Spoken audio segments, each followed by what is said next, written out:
I just had this thought inside my head, and I know that I touched upon this subject before, but I just wanted to stress the importance of seeking the advice of others. So, for me, whenever I have like something on my mind, whenever I have a issue, that's just kind of brewing, I always think to myself like, hey, I should try and get like a second opinion, or alternatively, try to see things from all sides. And I think it's very important because sometimes if we face, let's say, a difficult situation and we're clouded by emotions, right?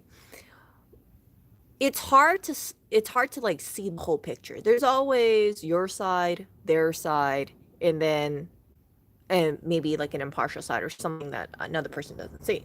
So, for example, let's say you get into a heated argument with someone, and the issue is, I don't know, I can't think of anything off the top of my head, but let's just say you get into a heated argument, there's a misunderstanding, and you defend your side, and then they have their opinions, and you don't really know how to handle it. So instead of maybe like taking a step back or trying to figure out like some sort of compromise, a person who may be emotional, their gut instinct might be to lash out. And I see that happen with a number of people when they enter into disagreements. I've seen it in New York, for example.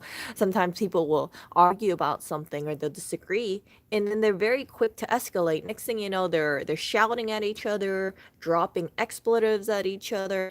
And my personal is, if you get into a disagreement with someone, know this person, and you start dropping in curse words, that doesn't make you like the winner of the argument. You see what I'm saying? Like it you arguments are resolved through logic, and it's resolved by coming up with a with some sort of like compromise or resolving misunderstandings. And if you drop all these like, you're a B or FB, that kind of stuff, all it does is escalate emotions. So that is like something that I've seen. And I know sometimes like when people get into like fights, it just spirals out of control because they don't really take a step back and look at it, from a logical perspective.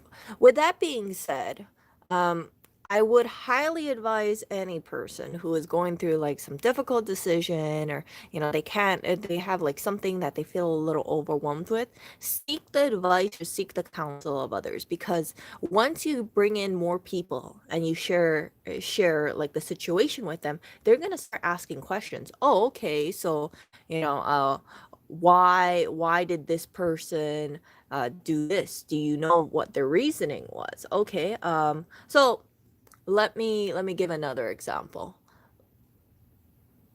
Let's say that there was a misunderstanding, and then you ask someone to go to the market and buy you, let me just give and buy you like a bag of chips, right? And then they come home and they buy a bag of chips, but it's not the bag of chips that you want. So for whatever reason, you get mad and you're like, "How the beep could you buy me these bag of chips?" I know this sounds really petty, by the way, but how could you buy me this bag of chips? Like, don't you know what kind of chips I like? And the other person's like, "Well, you just told me to buy you a bag of chips, so I just bought you a bag of chips." So the person who thought the other person was a mind reader could lash out and be like, "So, you did this dumb beeping thing, and you bought me the wrong bag of chips, and you didn't call me up to confirm with me what bag of chips I wanted. I thought you knew what kind of bag of chips that I like, and obviously you don't know it because you're an idiot." You see, like that kind of stuff. I know it happens. I know it happens for sure. Now, if you take a step back and say like, okay, so someone, the person that sent buying me a bag of chips bought me the wrong bag of chips. They just bought me any bag of chips. If you talk to another person about it, they're gonna say, "So did you tell them exactly what bag of chips to buy?" "No, but I thought they know because I always just eat one bag of chips. Okay, well, you never told them what kind of bag of chips to buy. You never said concretely what size of bag of chips to buy. If you wanted them to buy you like Funyuns and they bought you like the big bag when you wanted only the small bag, that is your problem. That is a communication thing. Obviously, the person buying the bag of chips should have clarified, oh, what kind of chips do you want? Do you want Cheetos or do you want Fritos or do you want Funyuns? But that didn't happen. So, um, just just just don't like go in there with like, weapons blazing, punches getting thrown, that kind of stuff because if you lead with just being impulsive, I find that it doesn't lead to good situations sometimes. And that's why I strongly believe in this. Like if take a step back, reassess the situation, and before you make any impulsive decision, think about it on all sides. Because if you make a decision that will negatively affect another person and you kind of sense something, right? Like if okay, you bought a bag of chips and you're hoping and you're betting that you're buying the right bag of chips. You got to just think like, okay, well, there might be an issue down the line. I should probably resolve this issue before it turns into a fight.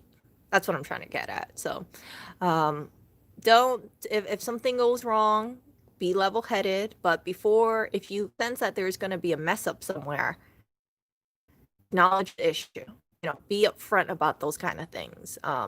Just kind of see it at all sides because sometimes when people do certain actions, it could affect someone else, but they don't take that into consideration. And if things aren't taken into consideration, and depending on what happens, it might may not it may be a very bad situation. That's what I'm trying to get at. Yeah, so I've never been one to get into like an impulsive rage about certain things. Whenever things happen or whenever I encounter things or hear of things, I always just try to take a step back and say, okay, this is what happened. How would a person who wasn't involved in the situation react, right? How would they see this? Of like, let's say, and this doesn't happen, okay, because I buy my own chips. But let's say, um, I asked someone to buy me a bag of chips, very vaguely. Hey, just buy me a bag of chips. That they come, they come to me with a bag of chips that I don't like, and I I'm like, what is this? Like, I don't eat these bag of chips. For me, I could take a step back and be like, well, I didn't tell them what kind of bag of chips to buy. I didn't tell them what size of bag of chips to buy. And yeah, maybe I don't like those specific chips, but chalk it up as a learning experience. Chalk it up as a life lesson. And I try to. That's how I try to leave my leave. That's how I try to lead my life. I don't take things I don't like if a situation happens, I don't take it too seriously depending on what it is. Like I pick and choose my battles. I won't invest all my mental energy or all my emotions or like kind of knock myself off of emotional stability over a bag of chips. Now, if I get heated about something, there's a good reason why I'm heated about it. And I never ever ever curse at another individual, call them stupid or say f you or call them da da da da da da da, because if you use a personal attack, it's going to make the person feel bad and it can piss them off, and then it turns not into a disagreement about a misunderstanding or an error, it turns into a personal attack. And some people, they get really pissed off when they feel like they're getting personally attacked. Like nobody, can you imagine like if someone bought a bag of chips and then they're called a freaking idiot? They're gonna say like, oh, okay, so you think I'm an idiot, well, why didn't you tell me about this kind of stuff, or why don't you be grateful that I bought you a bag of chips, you see? So that's how a situation can spiral out of control. So whatever move a person makes, I would suggest that they try to see it from all sides and then act accordingly. Do not do not be impulsive. Do not just kind of go, ready to strike at a person. Try to de-escalate a situation, or see, what could be the blind spot here. What could be the blind spot if someone goes to a supermarket and they get these vague directions about buying a bag of chips, and yeah, like the person who's waiting for the bag of chips, if they're not getting what they want, they could be pissed off about it. It's an irrational thing. I know there's not too many people who are pissed off over a bag of chips. It's a silly situation, but sometimes people get really agitated over really simple things. They make a mountain out of a little molehill, and it's like people get into like these volcanic eruption fights over things that really don't matter. But on the other hand, there are people who dig these holes for themselves, and they don't realize the impact of what they say, what they do, because they don't have that like mental cognizance about that. So whatever sticky situation you are in, make sure you never ever do throw personal attacks in there, because again, it's easy to resolve a situation when it comes down to logic. Okay, yeah, you're right. I didn't tell you exactly what bags of chips to buy.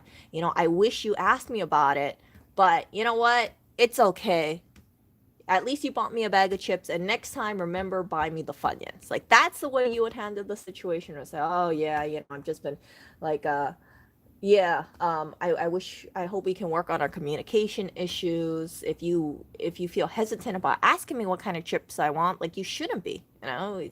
Um, you should just send me a text message or give me a call and be like, hey, I know you said to buy you a bag of chips, and maybe I don't want to get it wrong, but what kind of bag of chips do you want me to buy? What size do you want me to buy? I'm at the store right now, and I see all of these chips, and I would buy you, let's say, the cheap. Is that really the bag of chips that you want? And the worst thing that could happen, if you ask a clarification question, is that maybe they'll get agitated, right? They'll be like, what, you're calling me because you're not too sure what chips I like, don't you know I like Funyuns? But you see, like, it's better to follow up and possibly be mildly annoying than make a mistake, and then the person's like, so you weren't listening to me, you weren't paying attention to me, da da da da da. And yeah, I see like disagreements happening over like these small little freaking details. It's like people assume things, or people, when they might assume things, they might assume the other person knows things, and then if the other person doesn't know for whatever reason, they're afraid of asking clarifying questions, and then they make a mistake, and then an error is made, and then the person who maybe asked them to do something, or like go to the store and buy a bag of chips, they're like, how come you didn't feel comfortable asking me about this kind of stuff? So yeah, I've learned through my lifetime, my 32 years of existence, that a lot of things can be resolved very easily. And I don't, like I said, I don't lose my anger because I just kind of think about it. I'm like, is this worth raising my blood pressure over? I might get mildly annoyed about certain things, but I won't be like, rah! um yeah, so treat people with respect, treat people kindly. And if you're very harsh to people, and harsh as in you throw insults at them, personal insults, calling them a b, or saying you're an idiot, that kind of thing, those things will leave lasting impressions 100%. There are times, like, I don't remember what kind of arguments I've encountered with the person. I don't remember what we were fighting about, but they just casually start throwing insults at me, saying that I'm stupid, asking me what the is wrong with you, that kind of thing. And I'm like, well, this is the reasoning why this happened, like, let me explain. And they're like, no, they just want to like out, and then they feel powerful, like out cursing me. And I'm not that kind of person to really use a lot of curse words, especially during an argument, because I realize, like, curse words, they might be empowering to the person who says it, but it's like throwing gasoline on a fire. It does not do any good thing. So do not make the same mistake that I have heard from other people in my life, then I ask them probing questions, right? I'm trying to reason with them with logic. And then sometimes they look like a deer in the headlights. They're like, and then they just shut down. And what I mean shut down is they'll tell me to shut up. You don't know what you're talking about. And I'm like, no, no, no, no, no. This is the reason why. Da da da da da da. Like I try to keep a calm voice. I try to make sure that logic is getting through them, and I don't want to signal to them like, hey, I'm going to engage in a screaming match, or you're winning because you're screaming louder than me. Like, I do not scream. And it's like, if you do it that way, I realize like sometimes you'll have people who are shocked because they're used to people engaging with them in a cursing match, that once you decide to be above that and you don't want to engage in that kind of thing, their only defensive to win the argument is to curse at you louder or scream at you louder. So I don't, it's like I see this happen more often than not. I'm like, oh, for frick's sake. So I don't consider like winners really or losers in an argument. I just think that two sides need to come together to find a good compromise. And if you seek the advice of others, it helps minimize any emotional outburst of sorts. And it's important to choose your words very, very carefully when a situation arises. Yeah, just whenever I get into a disagreement with someone, I try to explain, like, this is the reason why, like, hey, I know that this happened, and can I tell you, or can I show you why that I want things to be like this certain way, and it's because of da da da da da da, like if someone, like, here's a example, like, right, like, why don't you have a UV lamp there? I don't have a UV lamp because the UV lamp is on the same eye level as Oriole, so I didn't want Oriole to look directly to a UV lamp when he's trying to get out of bed. And then also I have the UV lamp inside of the bathroom right now. So but someone, and this didn't happen, okay, this is just an imaginary situation, but like if someone was like, I had this UV lamp here, why did you move it? I want to know why you moved it, because I put the UV lamp right here. That would be my explanation. And again, this is just an example because I know I put the UV lamp right here, and I also moved the UV lamp. But sometimes when people are living together, right, you'll have one person be like, I put it right here. Why did you move it? Why did you move it from the spot? That kind of thing.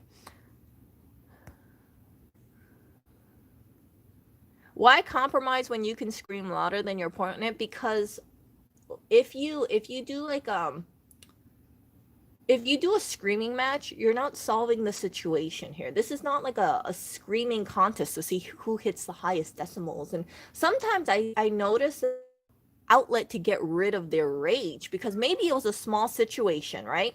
Maybe it was a small situation, and then they just get riled up. They're like, and then they get so mad, then they start throwing things, and then it just spins out of control, and that's not good. If you just like kind of did it this little base level, right? Okay, yeah, I understand how you feel, right? Let's try to work things out. This is where I'm coming from. Let me know where you're coming from. Look, I don't wanna argue with you. I want to come up with a compromise, and I want to come up with a solution. That, in my opinion, is how adults should be handling things. It makes me sad when I walk down the street and I hear people arguing. And when I'm talking arguments, like they say stuff, and then one person's like, what did you say? And then they just like start escalating their volume. And next thing I know, I'm trying to like get away from with trying to walk away from them, because I'm like, oh frick, this stuff is like popping off, like, yeah, it's just like k. So that is not healthy. And I think sometimes people, they have this kind of instinctual reaction to act this way. It's because of how they were raised. So some people, right, it's like if they were raised in an environment where on them, they become an adult. And then when they become an adult, when they interact with people, they don't know how else to react. All they know is just scream, shout, throw insults. Some people, they they throw punches at one another, throw things at one another. And yeah, so it's very important to lead a good example, especially if you have kids, because kids are like sponges. And if you there's like certain things that a parent might not understand that they have an impact on their kid. Their kid has ears, their kid has eyes, and then the environment where they think, okay, someone moved my stuff, it's okay to yell at them. If the kid goes off to school and then let's say someone's like, oh, okay, this is so and so's pencil box, let me move it over here so that way it's not in the middle of the classroom, let's just say that, right? That kid might be all like, why'd you move my pencil box? I didn't tell you you could move my pencil box. You see, like, the kid might take after the parents, and then the kid could be really shooting themselves in the foot of how to interact with other people. And it's really, I think it can be hard to change upbringing. So hopefully adults are lovely adults. They don't, they have the ability to kind of just step back and say, okay, yeah, let's not fight. Let's try to handle this like how we should handle it, not get into this like crank it up to 10 sort of thing. Oh yeah, definitely, definitely. Yeah, by engaging in an Olympic cussing match, one may say things one can't take back. Exactly. Like I said, there are times where it's like I've gotten into disagreements with people, and I talk to them how I talk to you guys right now. I lay out the facts. I'm like, hey, this is the reason why this happened, or this is the reason why I did this, or this is the reason why I don't want like this to happen, right? And then when people curse at me, I might forget what, like, down the line, right? We're talking like months, years down the line. I could forget what the argument was about, but then I remember being called an idiot. I remember being called, all these terrible things. And then if I think back on certain of these people, I'm like, you know what? I don't even really want to talk to these people, because if I'm gonna have an argument with someone and someone's gonna start throwing in personal attacks, like that is not, that is not the way to win an argument. You don't call someone stupid and then think like, yeah, I call that person stupid, so therefore I won the fight. I won the argument.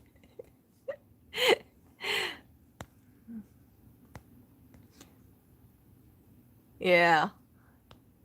Yeah, some people claim that they always know better and they don't. I think it's a really normal. I think it's really a ego protection measure. You'll see people like that. You call them out on their stuff, right? And then be like, oh, well, you know what? You're wrong, and I know you're wrong. It's like they realized that they huffed and puffed. They puffed up their chest.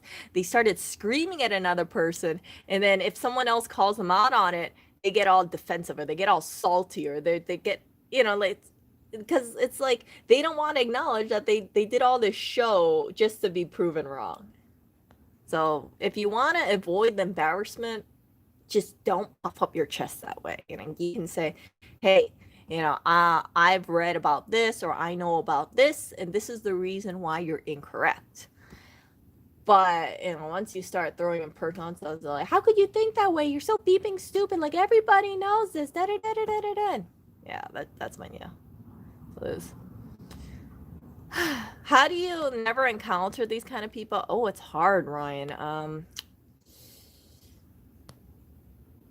No, I think Ryan says he's met these people. Yeah, they never want to listen. Yeah, it's because they got to protect their ego. They know they spent 10 minutes shouting and cursing people out. They don't want to be like, oh yeah, you were right.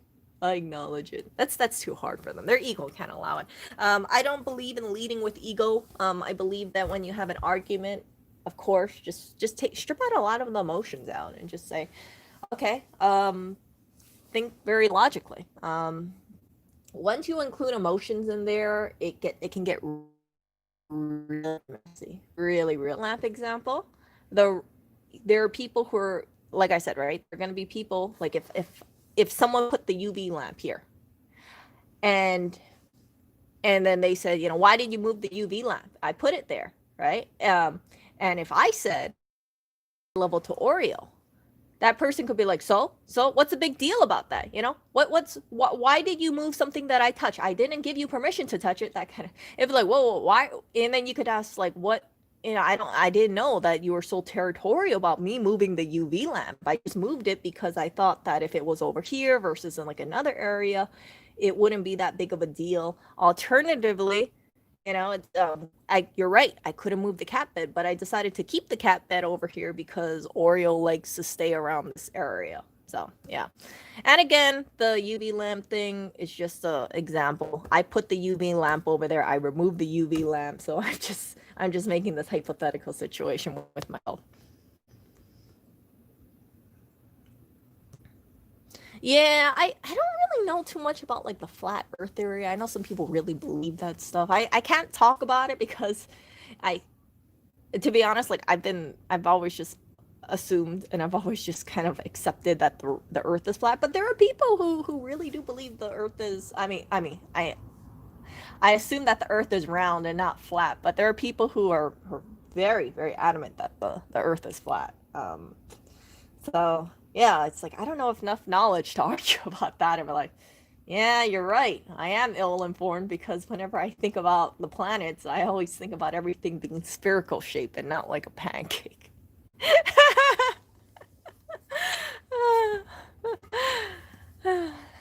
Forget about flat Earth. What about flat Mars? You know what, Philly? I don't know. I don't know if I really believe Mars exists. I think Mars is a figment of our imagination, and we just ran out of color, so we did a red planet because that gets the people going about like Y2K sort of. Nah, I'm just BSing. It's you know what? I don't really know too much about like the other planets. I've heard people say like the moon landing was fake, and I'm like, okay, well maybe it was fake, maybe it wasn't fake, but you know what? I'm pretty sure we've gone to the moon now, so that's all that matters. So flat sun. I don't know. I don't want to imagine the galaxy as a pancake, okay? It gets pretty dangerous when I start thinking about the solar system as being like pancakes. And we're all walking on a pancake or we're all exploring a pancake and it just doesn't seem very aesthetic to me. And I'm so used to thinking about the solar system. I just don't want to imagine like a bunch of pancakes circling each other. Earth is as flat as the mind of the observer. Oh, I don't know. We have like a flat Earth book here, I think, somewhere. Yeah, but I haven't got around to reading it. And people who do believe in flat Earth, if you think that it's because I don't want to expand my mind on it, I just take no interest on pancake shaped or flat or round. It's like I just accept that the Earth is, in my opinion, probably round. So I don't want to go down like the rabbit hole of, okay, well, Earth is flat, so therefore I got to go on YouTube and watch all the Earth is flat videos and do these experiments to figure out if the Earth is flat. And maybe if I run too far in New York, I'm never gonna be seen again because I ran too far, and we don't know where the side where I don't know. Maybe the Bermuda Triangle is the edge of the world, so that's maybe why so many boats or something, planes go missing. They veer fat, they go past the Bermuda and they go off into the solar system, right? Maybe I don't know. I'm just pulling that out of out of thin air.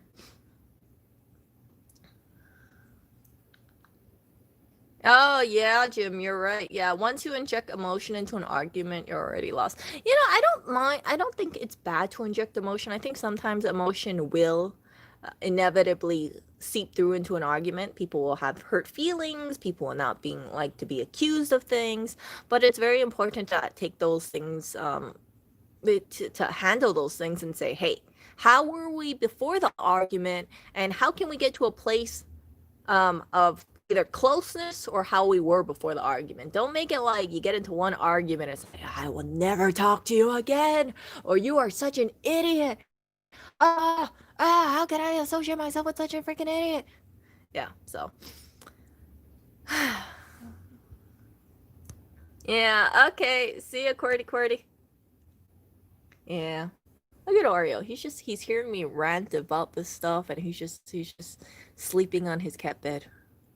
Oreo. Oreo, do you want to show people your handsome face? Huh? Yeah? Oh, look at that cat. You think I'm going back to sleep? I did not sleep good today. He took up like 75% of my pillow, it felt like. 50 to 75% of my pillow. So whenever Oriole sleeps on the bed, he sleeps kind of sideways. And yeah, he's not the most sveltish cat, or maybe the bed's not big enough, but for whatever what I need a much bigger pillow.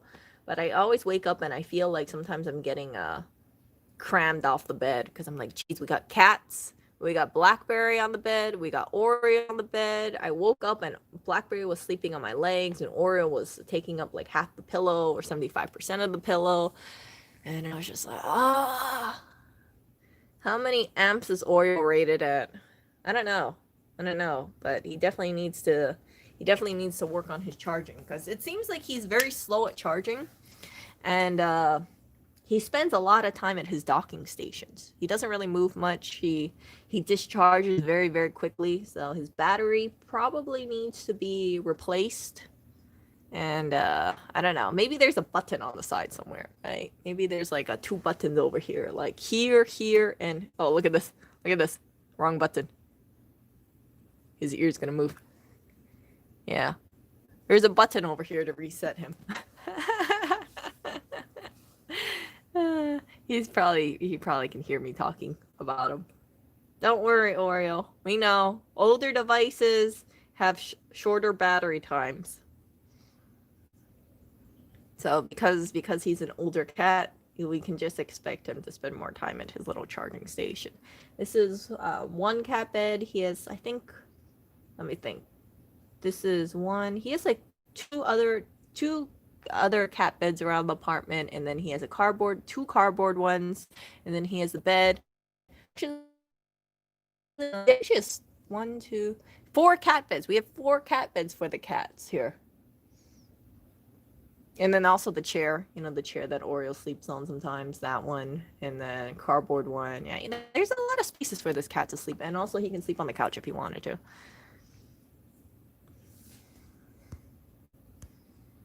Cat book repair store, try it. I don't know. I brought in this cat. I mean, I recommended that this cat get repaired, but I was told that this cat is just naturally low energy, so there's not really much can be done about it. And then the owner, who seems kind of like a douchebag, said that this cat is, he just doesn't think it's he thinks it's very prohibitive to repair the cat and try to make it a little bit more lively, because it is an older model. So yeah, I did ask, do you think you could upgrade the cat?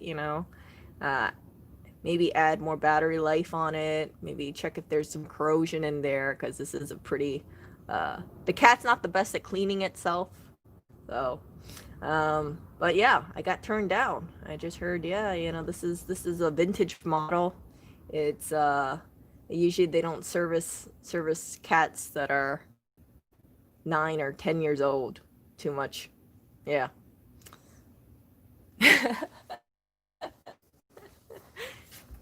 Has a lot of hair, so maybe something's blocking a vent somewhere.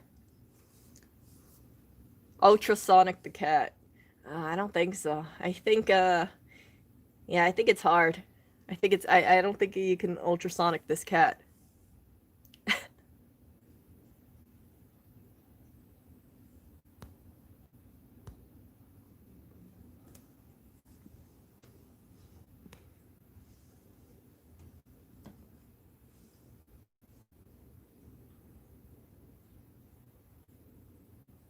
No. Yeah, I think he's gonna go off to sleep. So I'm gonna get started with my day. I just want to make this really short stream since I had it on the hub of my mind. Sometimes, like when I decide to make streams, it's just because I have like a trail of thought, and then I just think, oh yeah, maybe I should do a stream now. I know there are people who make these professional videos, and then they have a script out, and they know exactly what they're gonna say. But with Cleo, Video editing is an absolute nightmare.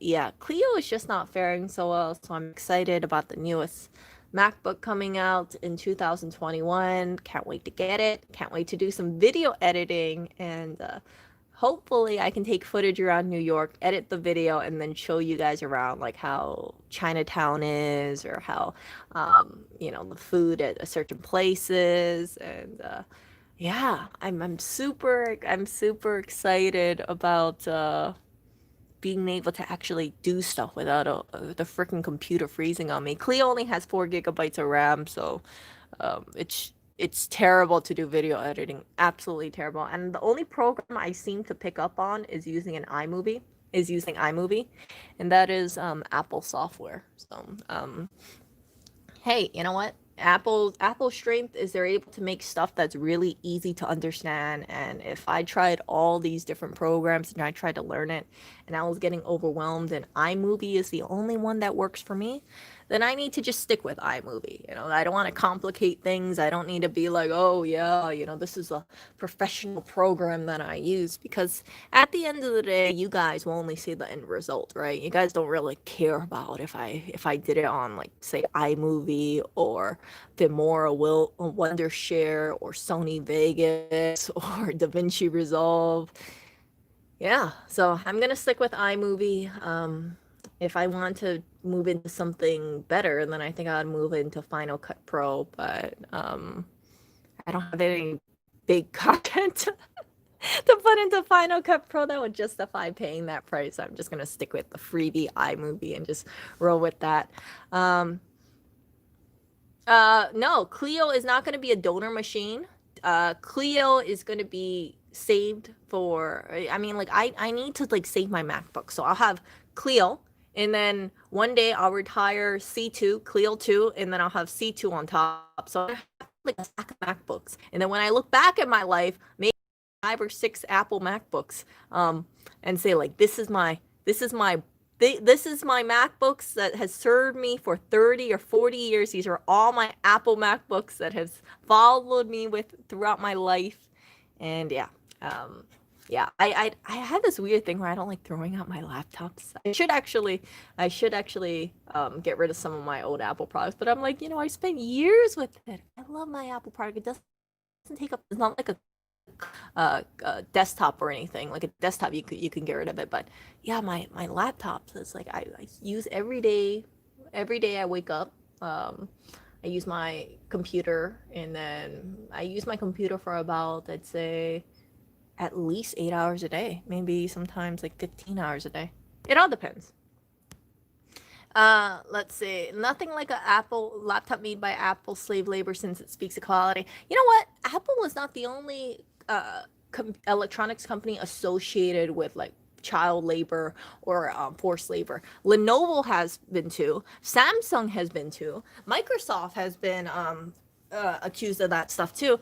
And you know what? I don't think those are false allegations. I think it is the dirty secret of the industry, because when you hire a company to, let's say, push out these things, you are entrusting that they're not hiring underage people, or they're not using forced labor, but you really don't know. And unless you have a person at each factory, and you're assuming they're not getting bribed, because bribery is a real thing, right?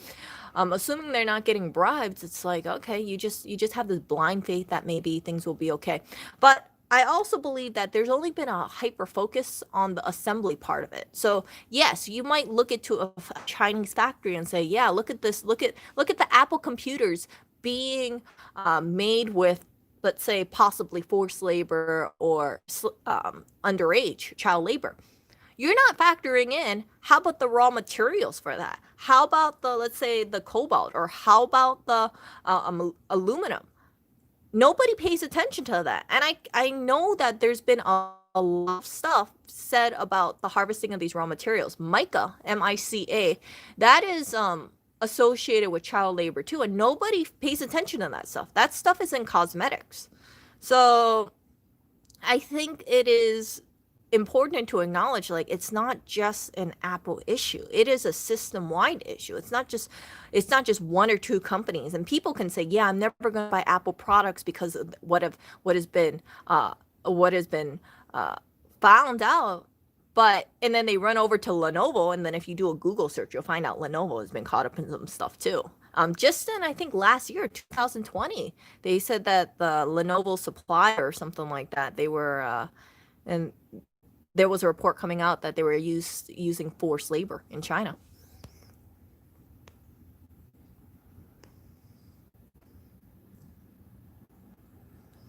So I don't like it when I read these comments in, basically the F Apple channel. You guys know what I'm talking about, the F Apple channel, saying like, yeah, this is why I'm never gonna buy Apple products because this is what Apple does. And these people fail to realize that this is not just an Apple issue. You might highlight that Apple's one of those companies, but it's not like Apple is the only company that does that. And if you buy something like like a cheap radio, let's say like a cheap walkie-talkie from China, how do you know that stuff wasn't made by like slave labor or forced labor or child labor? It's not okay, but what is the solution to that? What can we as consumers do right now? We can't do much except petition the companies to change or to have like auditing, a lot of auditing. And if anybody tells me, oh well, Erica, yeah, if they're mining materials and Apple uses that material, then yeah, Apple should have people at the sites where they're harvesting like aluminum or metal and watch over, because that's an Apple product. That's not realistic, because you got so many sites where raw materials are being harvested, and you're gonna expect Apple to foot the bill at each location where they source all these raw materials just because it's Apple. Like if Microsoft has a uses material from that mine, or Google does, or Samsung does, or Sony does, like everyone just has this hyper focus on Apple. So people need to think about all the whole supply chain, not just the assembly part, because if you focus on only the assembly part, then you have horse blinders on. That's the reason why there's like fair trade. You guys heard about like fair trade chocolate, fair trade coffee? They have this put in place because that way people would say, okay, well, the farmers who harvest the chocolate, they're getting paid what is deemed to be like a fair wage, and they're not getting exploited. And I believe that there should be more support for those kind of companies. But I don't see any like, maybe I don't catch it, but I don't see any like fair trade metals for.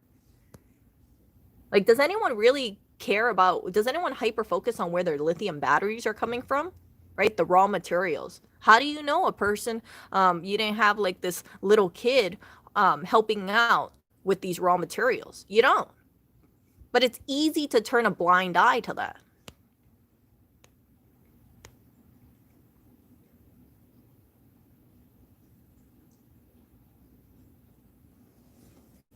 It's not just an Apple issue though. If you have anything made in China, there's always a possibility that, and I think there's a strong possibility that you got possible child labor or forced labor.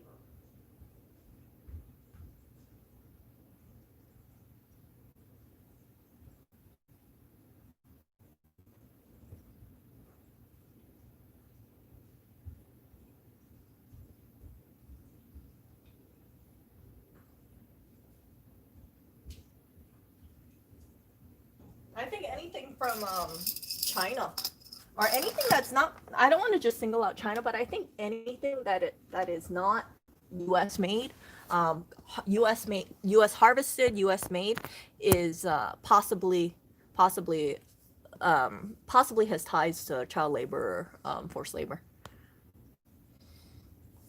So yeah, let me. Yeah, so there's like a whole bunch of stuff, and I can't guarantee like this little duck here, right? I don't know. I got this duck. I think it's a cute But did the person who harvested the ceramic or the clay, were they treated fairly? How about the person who made the paints or the glaze? Everything that you buy, unless you know where the origin is and you know exactly where the factory is, like you can't guarantee that stuff.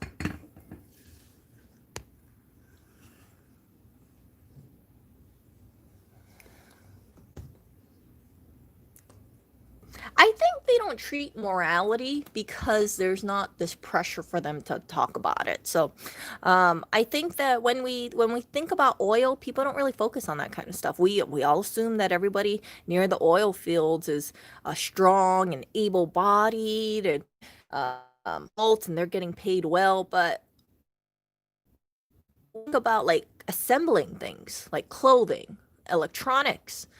There, I think back from like the 90s, right? People think like, okay, there's always like sweatshops. There could be child labor, there could be forced labor. So the clothing industry and the electronics industry are getting more scrutiny. But you know what else is associated with like slave labor or forced labor? Cotton. So cotton, the clothing that you get, the cotton clothing, you don't know if the person paying who harvested the cotton is getting paid fair wages.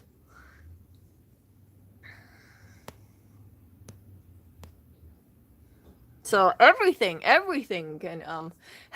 can uh be have not so great origins. But what's the solution to that, right? You're gonna have auditors checking out the cotton fields. Allegedly, these manufacturers should be overseeing their own fields, right? They should be like, okay, well, we're not gonna hire anybody, let's say, under the age of 16 or 17. I don't know what the working age or what the legal age in some of these countries are. That, but yeah, there's like a blind trust. Like there's a blind trust, like when you buy let's say Levi jeans, that you assume everything is being done ethically. You assume that the people harvesting the materials are uh, being paid well, but you don't know for sure. I don't know for sure, and neither do I presume to know.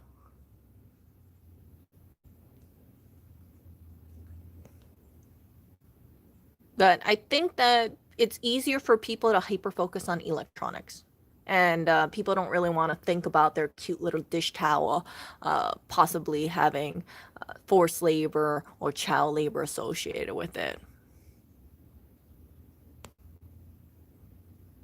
Nah, people care across the board about child labor or forced labor. I think that the electronics company has more heat on them. Nobody goes into, let's say, Zara. I think Zara was linked with either forced labor or child labor at one point. But nobody goes into Zara and says, "Hey, I just want to make sure this cute top that I bought, yeah, does it have any child labor associated with it?"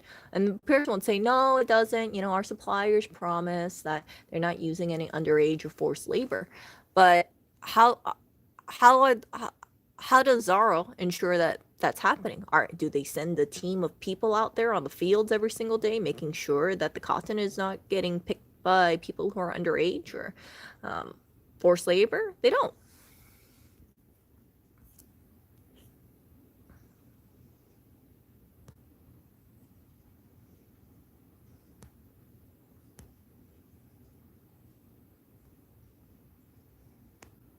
Yeah, and I think if you look down upon child labor or forced labor, you shouldn't think really too much about the profit. You have to be against it across the board. Um, But when it comes down to like using a company that is not just producing stuff for Apple, right? Because I know everybody likes to pick on Apple, but it's not just Apple, but it's also Microsoft, it's also Samsung. Who is going to be paying for all this cost? Samsung is? And how do you prevent that these people aren't getting bribed? Because you can easily put someone in, and then the factory owner could say, "Oh yeah, I know that you're getting paid X amount dollars hourly. You know what? I'll pay you $3 more if you just turn the blind eye."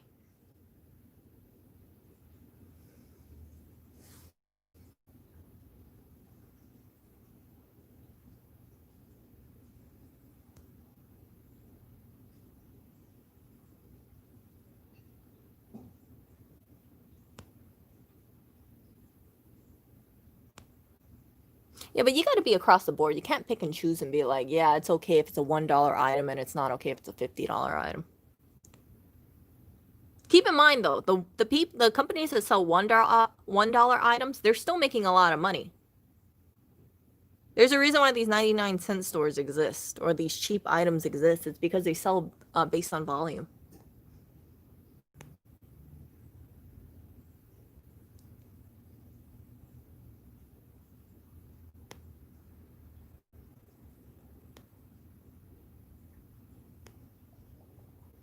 I think the problem is like if I try to put myself in like the another person's shoes, right? Here in like the US, we have a lot of social nets. We got food stamps, we got low income housing, we got shelters in place, we have community fridges here in New York. And if you live in a country, let's say like China or India or let's say Vietnam, I really don't think there's such thing as food stamps or affordable housing over there. I think people more more so want to survive. And if you are from, let's say, a poor farming village and you have a child and you don't make that much money, because you hear about some people, they only make $2 a day. Your child, as much as you love that child becomes an expense. That child is a mouth to feed. And some people, they might have something like 3 kids. So that's 3 mouths to feed.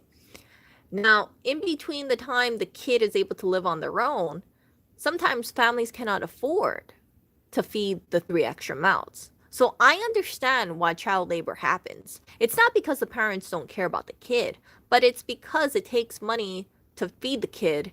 And some parents, they don't want to have to deal with feeding the kid for the next 15 years completely, footing that bill. So if the child works in a factory or works in a farm and makes a little bit money, it offsets the cost of feeding the kid and it also helps out the family.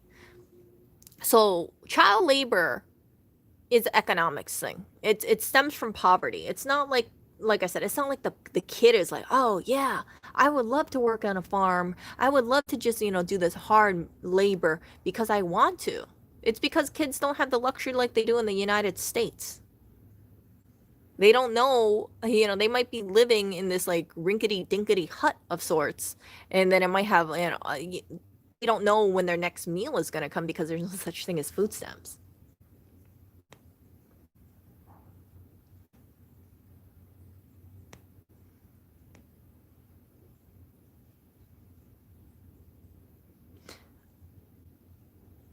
But the other thing too is that you're giving the money to the supplier, right? So if let's say this way, and I was talking to Lewis about this. I said, look, if I needed to have shirts being made, let's say I wanted to make. Okay, here's the thing. Let's say I wanted to make little ducks like this, right? I went to China and I said, hey, company, I need these ducks being made. Can you make me these ducks? And they said, yeah, you want to be made. I know that's high, but let's say $3 for each duck to be made. And I'm like, oh, $3? You know what? That's cheap. Sure, make the ducks for me. So when I talk to the supplier or the manufacturer, I'm like, hey, you don't use child labor, right? You don't use any forced labor. And they're like, oh, yeah, we don't do any of that stuff. Everything here is legal. We're a big company. You don't have to worry about this stuff. So I paid the supplier what they asked for, $3 a duck, $3 a duck. And then I put my trust into the supplier. Now, let's say down the line, the suppliers found out to have used child labor or forced labor. People, if they say like, Erica, how could you be using child labor? How could you be using forced labor? Why didn't you check into that stuff? I'm like, well, I entered in a contract with the manufacturer and they promised me that they don't do that kind of stuff. So it's not like I support child labor, but I just put some blind faith into them. And I think that happens a lot of the times. Now, people could say, well, Erica, why didn't you just pay some person in China to make sure the ducks were being made by people who were of age or there was no forced labor? I'm like, well, is that really my responsibility to look over all the ducks being made when the factory doesn't just make these ducks, they make other things as well? You get what I'm saying? Like I think consumer standpoint, some people would say, well, it's easy. They could have just hired people to do that kind of thing. But uh, You just, I imagine like Apple, they're putting trust into all these suppliers, all these like raw material companies to just deliver the product.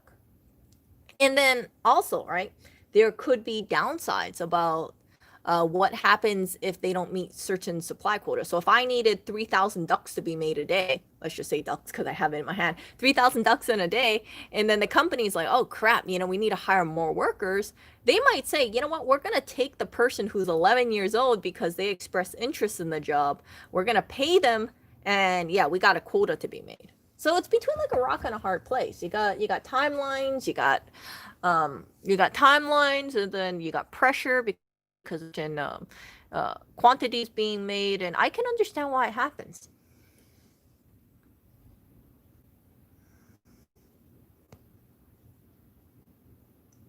Do you still use the supplier after you know the truth? You know what?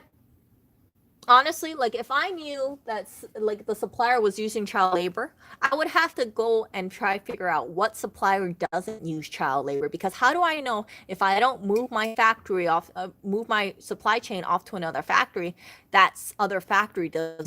You see where I'm saying? Like there could be another bad PR issue if I change the factory, let's say from factory one to factory two, and then it comes out that factory two also has child labor or forced labor associated with it.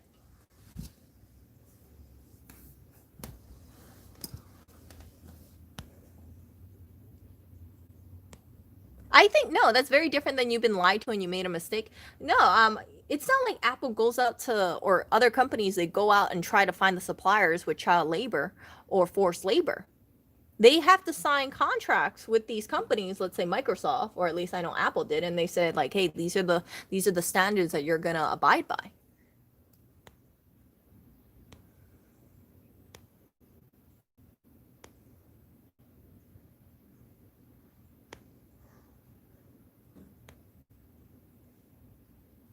Yeah, I mean, it's like this kind of stuff. It's not just like one bad company. You don't know how pervasive all this stuff is in the manufacturing world, because a lot of us, right, we're only seeing it from the comfort of being, let's say, in the United States. So we don't know how it is living in another country. That's what I'm trying to get at. So it's easy to like point the finger and say, how could you use that company? You should have known. But some companies that you see get caught into these kind of things. It's like, yeah, well, I think like if I wanted to have these ducks manufactured, like, and I went to China and I worked with the company and they told me the same thing, I could have easily made that same sort of I could have faced that same sort of situation. So yeah, the only way I see around it is if you had people who were not associated with the company, right? Uh, and you can ensure that these people are not getting bribed off, because it's easy to say, oh yeah, I had someone in the factory. Let's say you had someone in Apple, right, or representing Apple, staying at this factory 24/7, and then what if that person gets bribed?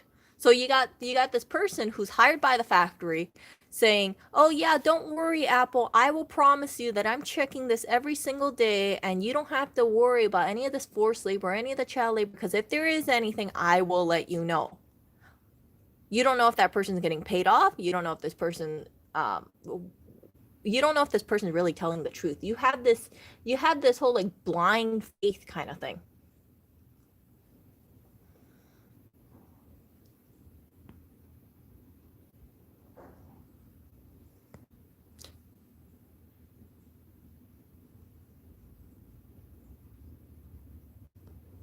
Yeah, you got people who are in poverty and they need to make that extra money to feed their families. And then they see the child as like two extra hands or two extra legs that can bring more money into the. So it's not like I said, when they're hiring these workers, if it's child labor, it's because the parents are saying, yeah, you should work. Now, you could always say, well, why don't you just pay the family more? Why don't you pay the workers more? Now, the downside about that thing is that, like, yeah, you could say, okay, supplier, I paid you what you want. is that a fair amount of wage? The supplier could say, yeah, that's a fair amount of wage, and we're going to make sure that we pay the workers, let's say, X amount every single day. But they could actually be not doing that. So that's what happened with that one Apple supplier, right? They were not getting their full pay. And if Apple is paying these companies, they are expecting that their employees are also getting paid the same, the agreed upon amount. Like let's say, for instance, right? Go back to the duck situation.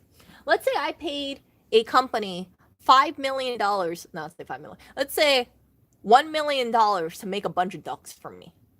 And then it comes out, hey, you know what? Erica's duck factory, the factory that was making the ducks for Erica, they were not paying their employees.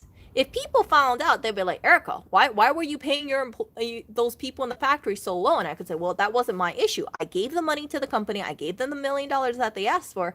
And if they did not pay their employees well, that's on them.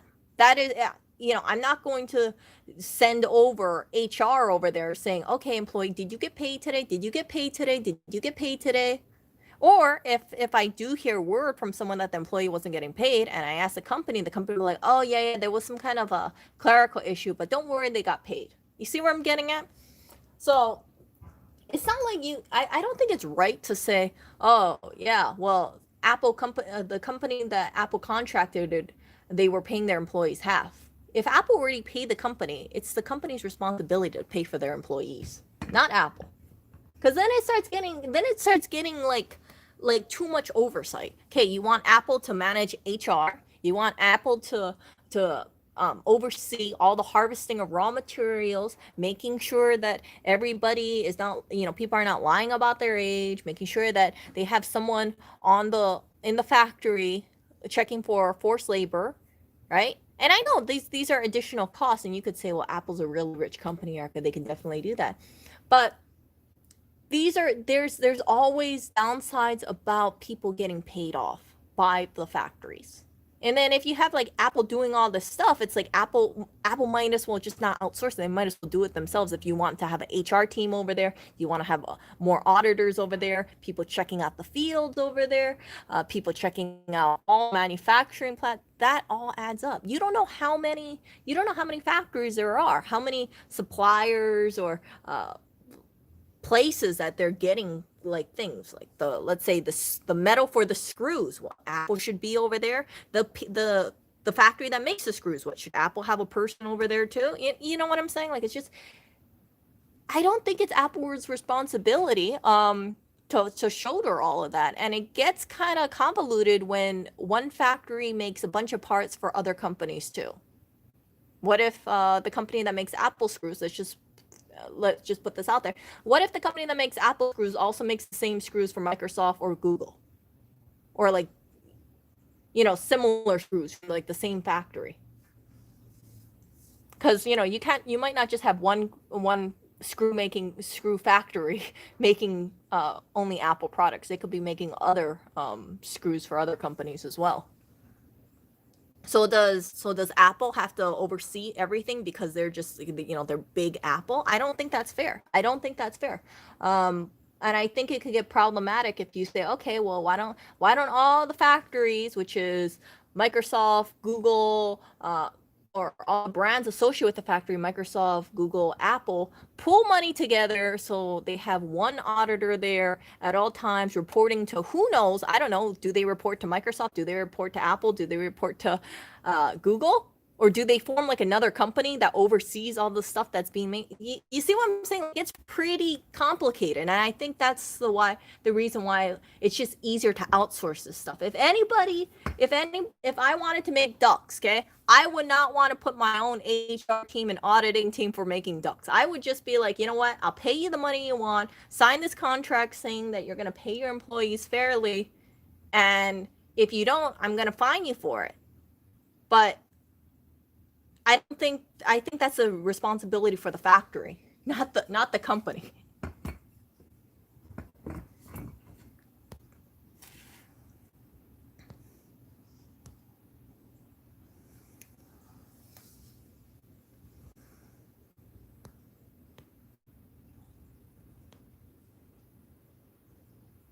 Yeah, so all these, so Apple has supplier contracts with these companies, and they say things like, they promise to adhere to standards like not using child labor. So if they're in breach of it, I do think that the company should be liable. They should be, they should have their relationship at least stopped until they make corrective actions.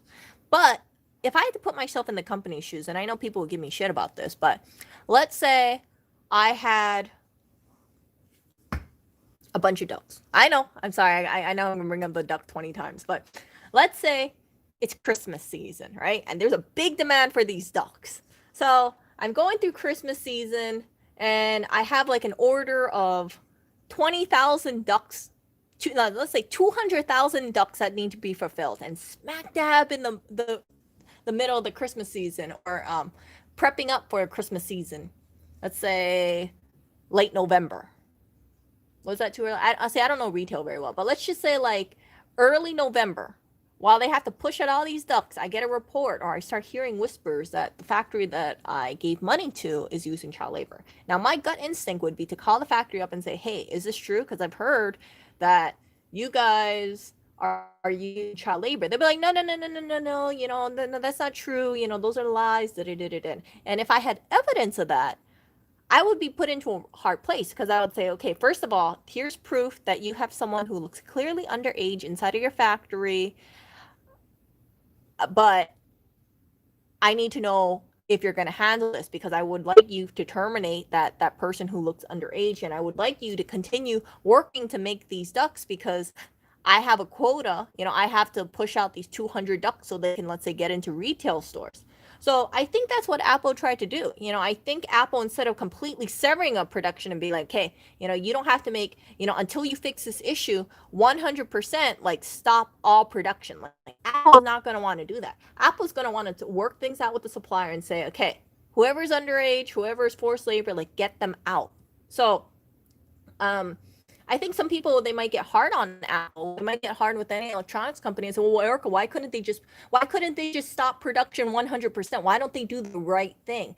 Because if you make an abrupt supply chain thing, especially if this is a company that you've been working with and producing, let's say, hundreds or millions of units of a certain item, I can understand. It's freaking, you don't want to you don't want to completely sever that relationship. You want to take it step by step, rather than say, okay, yeah, stop all the production line. Because if you stop the production line for a company that you have to meet sales quotas for, let's say like 1 million laptops, that's going to hurt. And then you're going to also have to report to your shareholders, okay, so why weren't you able to deliver the $1 million units at retail stores? Because of we had some supply chain issues. Okay, let's try work it out. Let's try and weed this stuff out, then stop the whole production line.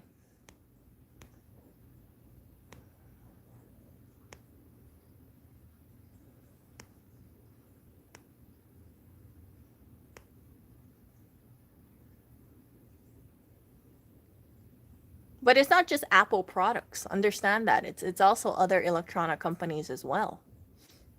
But people, they hyper focus on like Apple's the only one doing it. It's not just Apple. Samsung, Lenovo, I'm pretty sure Google was found out to be too. There's no way around it. There's no way around it unless you have very thorough auditing and you have people on the ground looking at this stuff. And then you can ensure that these people are not getting bribed off. Because I can guarantee you, let's say if they drop someone in the factory, and then the factory, it came out that, oh, your factory is associated with child labor, forced labor, people are going to say, oh, so look at Apple. They turned a blind eye again. This happened again. And they said they had someone on the floor, but why weren't they doing their job? See? It's hard. It's really hard. Like, if I had to put myself in Apple's shoes, it's like, you would want them to spend all this money to ensure 100%, because that's what Western consumers want, right? 100%, no child labor, no forced labor. And it's really hard to do that unless you have a person at every single factory, every single raw material harvesting site, let's say in the mountains or something.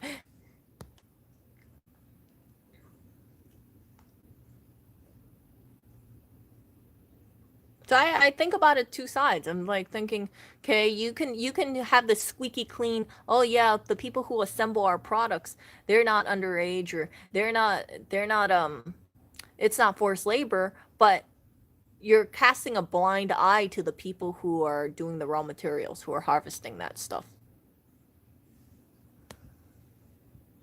And then also, right, if you do not, I'm just gonna be devil's advocate over here, but what are the families supposed to do of people whose kids, uh, for families who don't make that much money, and then they just say it as like, okay, I'm gonna send my kid to work in a factory. If they're not working at a one factory, then they're just gonna go off to another factory.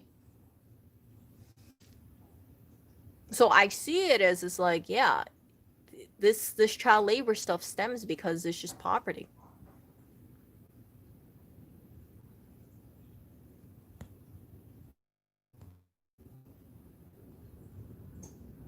Yeah, you can't just be all like, yeah, screw that, just let the kids fend for themselves, sort of thing. If the family is starving and they have, let's say, a five, three kids, two parents, and the two parents aren't bringing in enough money to support all three kids, then yeah, it's natural they're going to want to send their kids to work off somewhere, whether it be on a farm or factory. So it's a complex issue. It's not a complex issue, and that's why I stress that. Remember, in the United States, we're very lucky. We're very lucky because we got strong labor laws. We have a lot of societal, social benefits. You have food stamps, you have community fridges, you have low income housing, you even have shelters for the homeless to go to. If you live in some rural place, you think China really has a lot of homeless shelters for their people? No. You think they really got food stamps? I don't really think so. And if they do, it's very, very low. Food pantries, I don't know about that either. In the United States, we got food pantries. So it's not, you know, from from a person who lives like in a first world country. It's like I can recognize that not everybody is as privileged as we are in the United States. So yeah, when you look at some like the houses in these third world countries, you look at it, it's like really rickety, and then they got, it's very bare. They definitely don't have anything like a toaster oven in some of these places, some of these areas in the world. um, and they just want to survive. They lead a really simple life, and I don't think it's right for us to be like, oh yeah, well, they don't need, child labor doesn't have to exist. Child labor will always exist. Let's just get to the bottom of it. Child labor will always exist somewhere in the world because there are in certain places of the world, there's a societal acceptance that when the child is old enough, they can bring in more money for the family and then help the family get more, like, a uh better footing financially.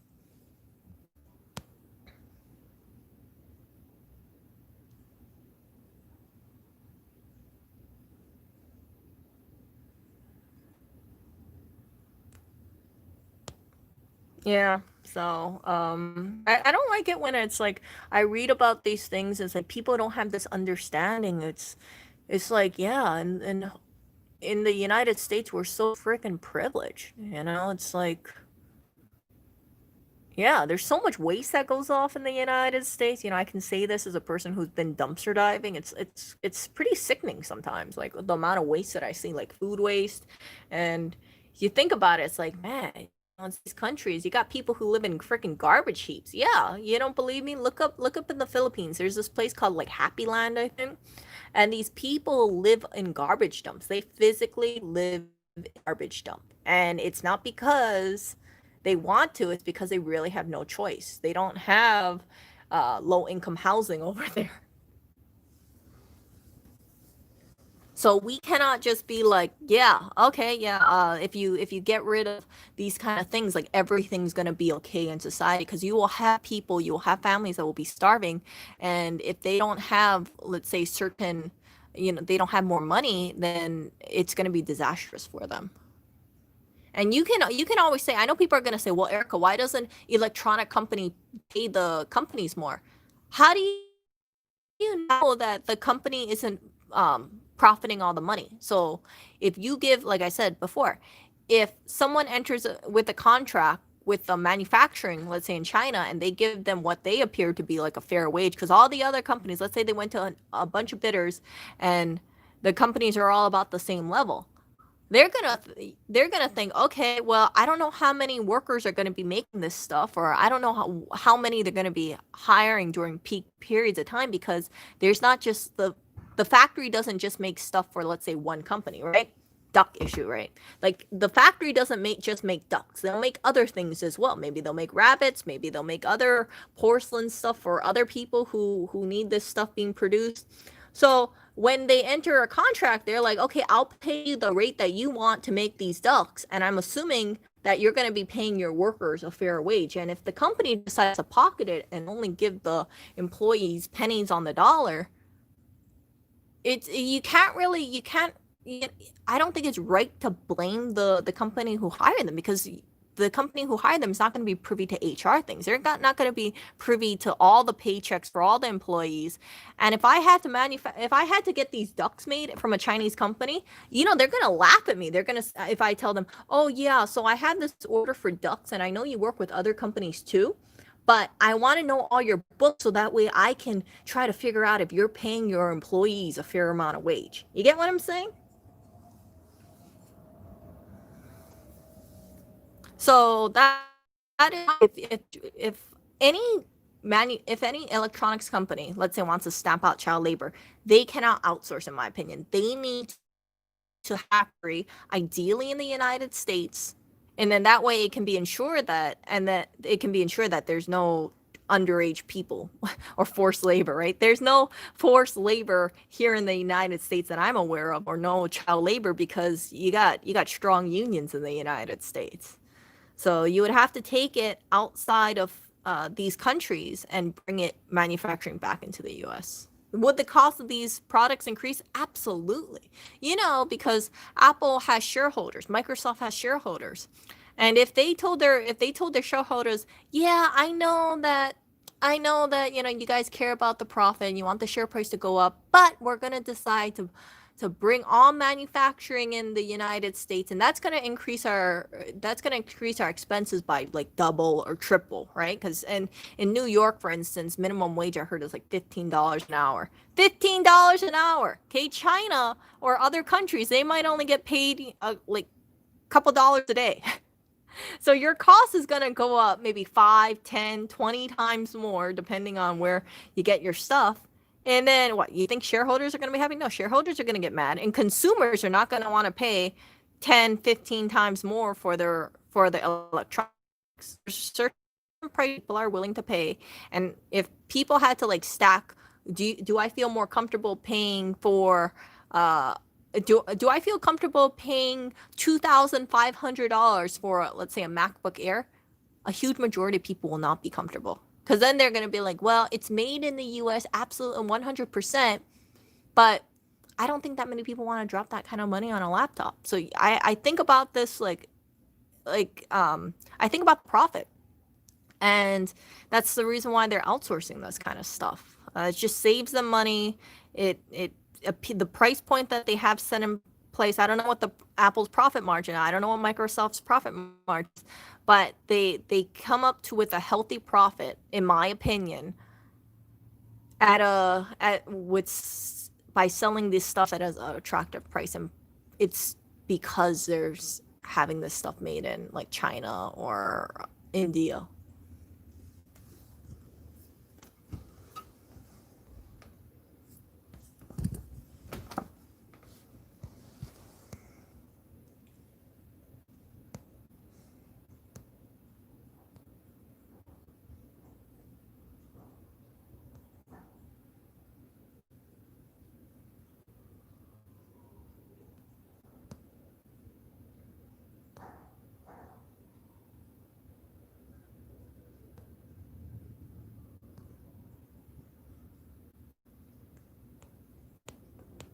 So and I told Lewis this. I said, I wouldn't mind having this discussion with him on stream, and having people like talk to me about it. Like, okay, this is my views about why this kind of stuff occurs. And I don't know really what the solution is. Like I said, it gets very, very complicated if you have one factory making stuff for Apple along with Google and Microsoft. Who will foot the bill on this kind of stuff? And you cannot expect Microsoft and Google or any other factory, to come up with this, like, everybody puts all this money into one person and to be at the factories at all times to make sure everything's okay. It's not fair to Apple to have one person over there and they're footing all the costs while Microsoft and Google doesn't have to pay for that person.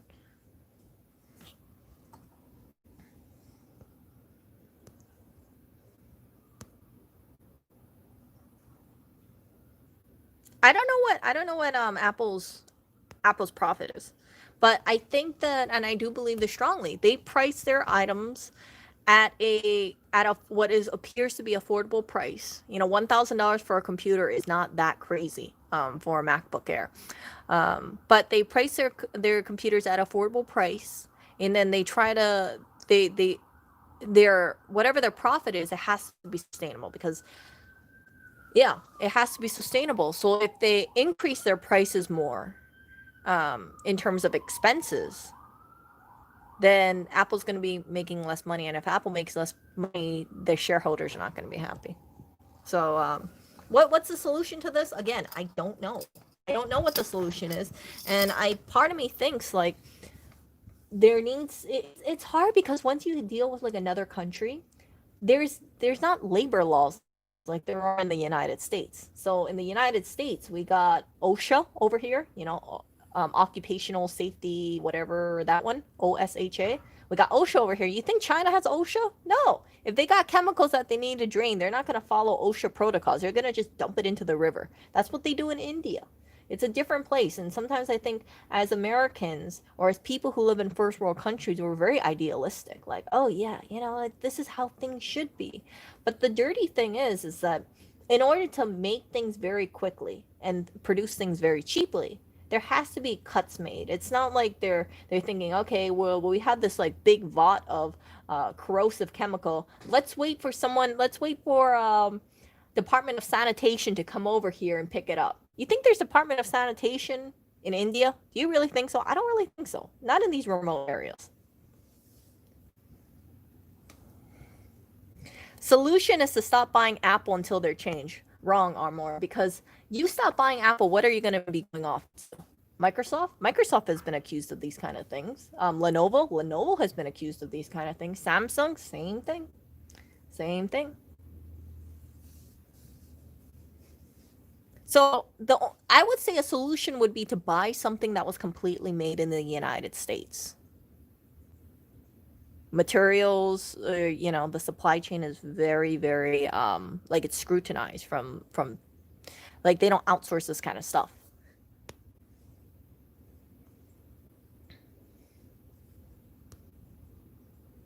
So you cannot just say like, yeah, stop buying Apple and then this stuff won't happen. You get what I'm saying?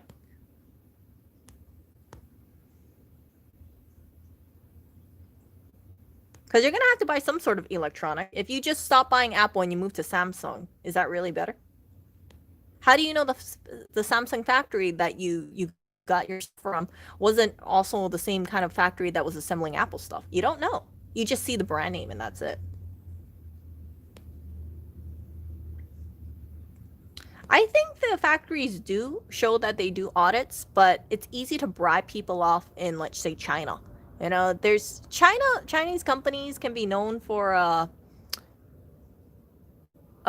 rewriting their books, shall I say? Showing books like one clean thing and then another thing clear thing. So there might be something that you show to, let's say, the people that you work with, the companies, and then you might have an internal book. So you have two different books, but one is the truth and then one is the padded.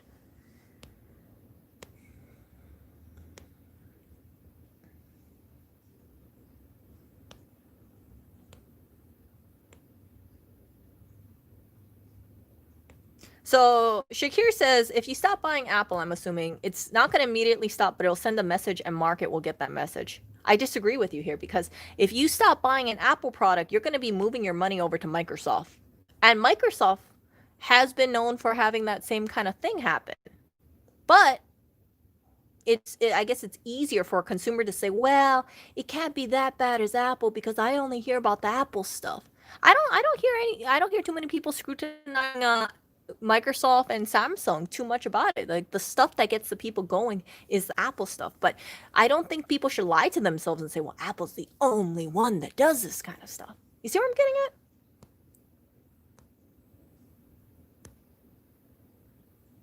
So you move your money into another company, it's not going to solve the issue. What needs to be done is there needs to be a system-wide change.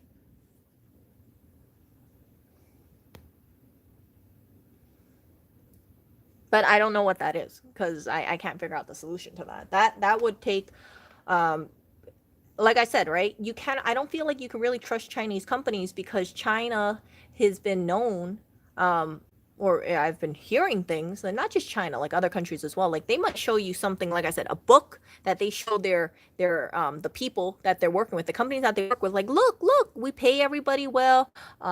We don't have we promise we don't have anybody forced laborers. We promise we don't have any underage, but they also have the internal books. So this is the stuff that makes him look good, and then this is the internal books.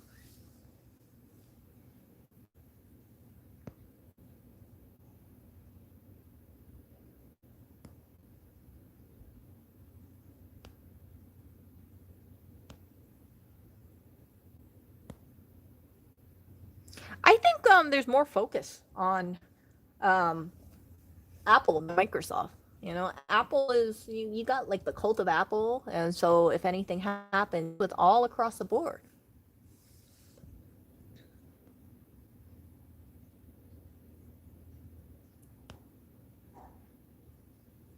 Apple was the one who was caught on site and should be made example of. But here's the thing: Lenovo has been caught on site. Microsoft has been caught on site as well. Google has been caught on site too. So why are you hyper focusing on Apple?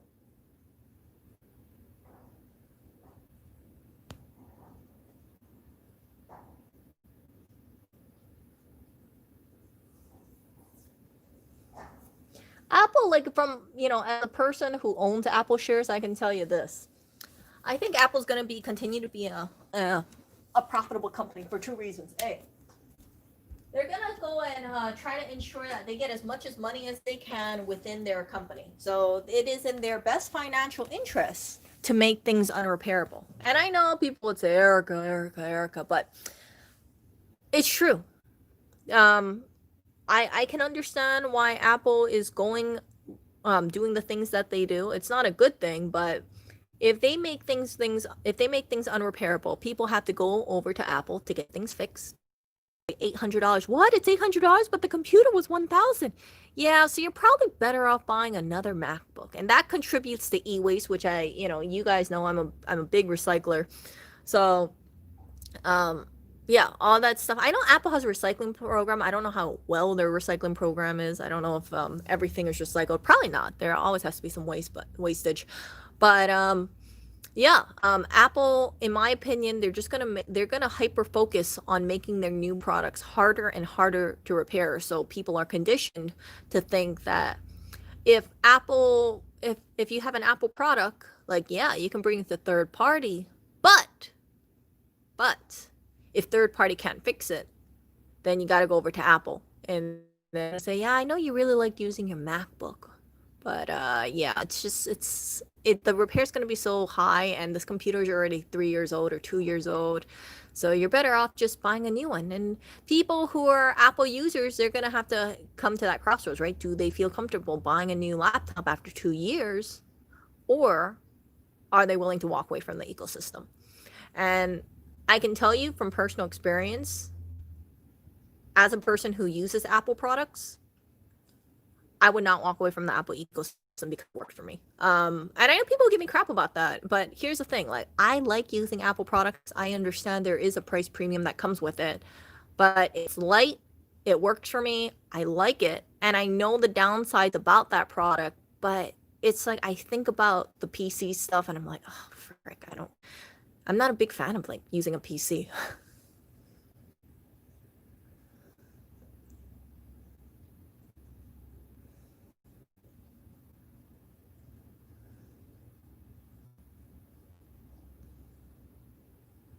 They don't repair it, they swap out parts.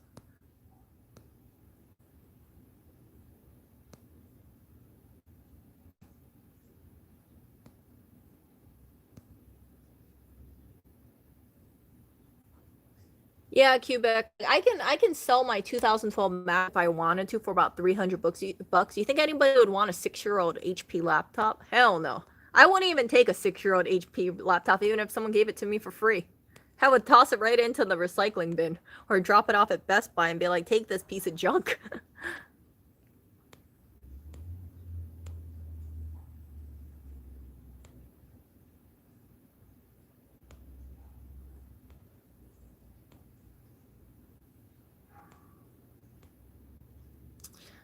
Quebec says I'm thinking about 30 investing 30% of your savings on tourism and airline stocks. It's up to you, Quebec. Here's the thing, and of course this is not financial advice, but this is just my opinion. The problem is that like some people are in the hole financially big time.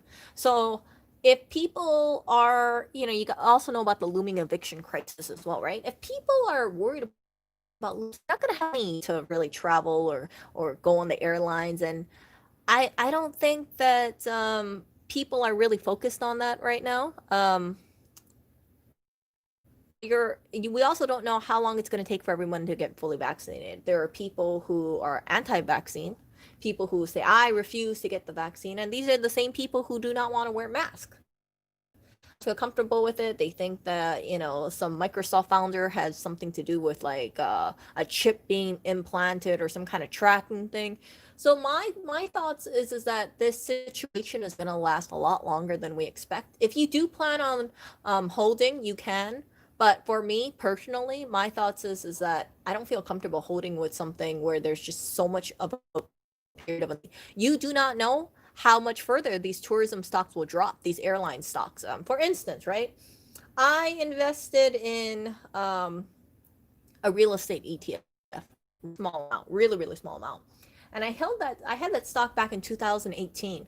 And I thought that was a foolproof stock, right? Come on, real estate's always going to go up. I looked at my portfolio today for that real estate holding, that real estate ETF. I'm still down like 48% for that ETF. And I thought, like, geez, how the hell can real estate be so low? Like, are people buying up property? But for what I don't know why. The real estate ETF is not doing so good. And I just kind of worry with how long things are taking. I worry about how long it's going to take really for the economy to cover. I don't think it's going to be short. I think it's going to be a number of years. So if you want to hold 30% of your stocks, I personally would not hold it into airlines and tourism. I would do something else that I feel a little bit more stable with.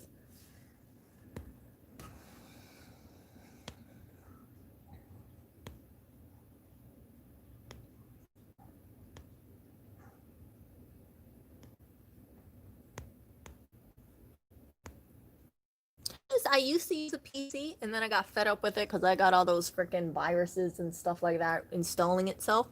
So I've only used an Apple. And I realized like I enjoy using my Apple a lot more because it just works for me.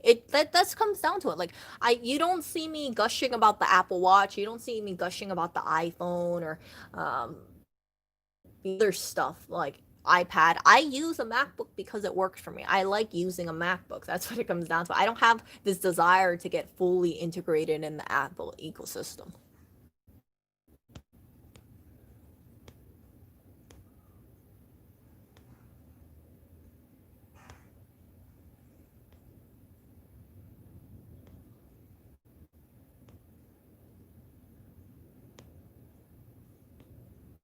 Last HP I used was some HP. I think it was called DV4T or something like that. Yeah, it was a piece of crap HP, 100%.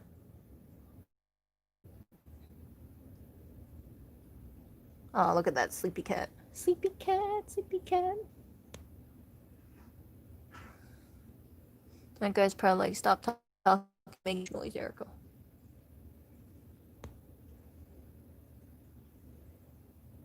Intel, I think Intel was like a dead stock. That's my personal opinion. I think that as companies make their own chips, like Apple made their own chips, I think it's better to go off with like Apple or AMD instead.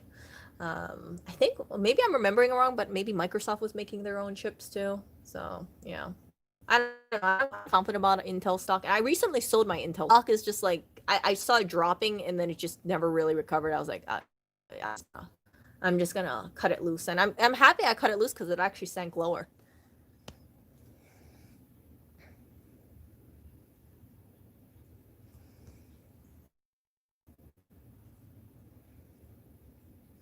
Oh, Windows 95. No, I think Windows Vista. I think I had Vista on there, but I can't remember. But yeah, it's just sucked. It just sucked. So I like using OS X. Definitely, I prefer using OS X. I'm happy I don't have to see that stupid start button anymore. Um,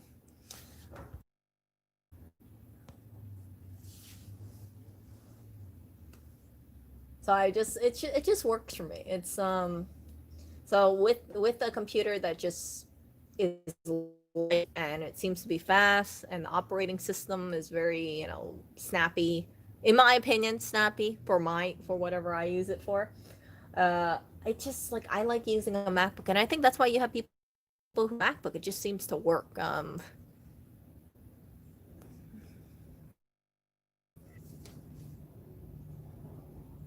Yeah. So my HP didn't have a solid SSD.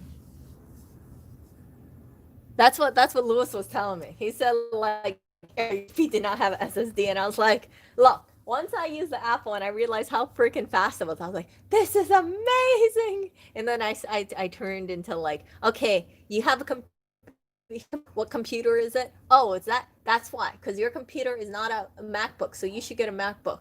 And then basically every single person that I know ended up getting a MacBook, and they're like, "Yeah, Erica, this is a really good computer." I'm like, "Yeah, of course it's a good computer. There's a reason why everybody uses MacBook because it works, because it's fast and it's sleek, and you don't have to deal with these clunky chargers."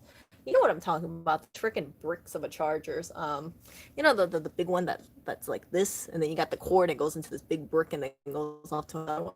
Oh, screw that brick.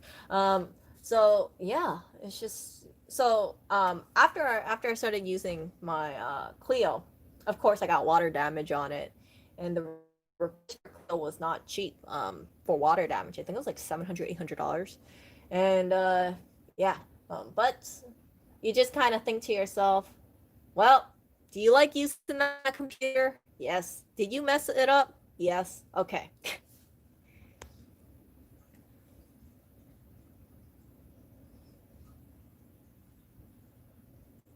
So I imagine there's more people who are like that, who are Apple consumers, and they're like, yeah, I fucked it up because I spilled water on it, so it's my fault.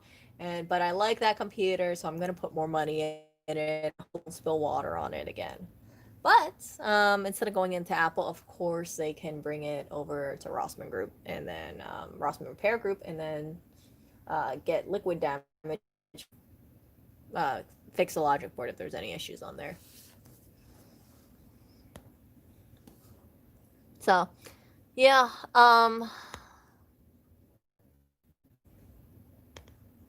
yeah, it's just something because I remember like before I used to have a Dell computer.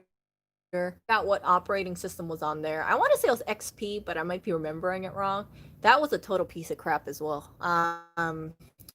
Total piece of crap. It's just like I looked at that, and then you look at the speed between that crappy ass dull versus what at the time I think it was mid 2010 uh iMac. Like it was just like night and day. I was like, it's such a beautiful computer. It has such a big, beautiful 27-inch screen. Unfortunately, I'm definitely aware of the graphic card died, and the graphic card was unfixable, and I was like, no, no, beautiful iMac, you can't get fixed. It was vintage by then. By the time it broke, it was vintage, so Apple said they couldn't help me, and then yeah, it's just yeah, those graphic cards for that year is just not good. So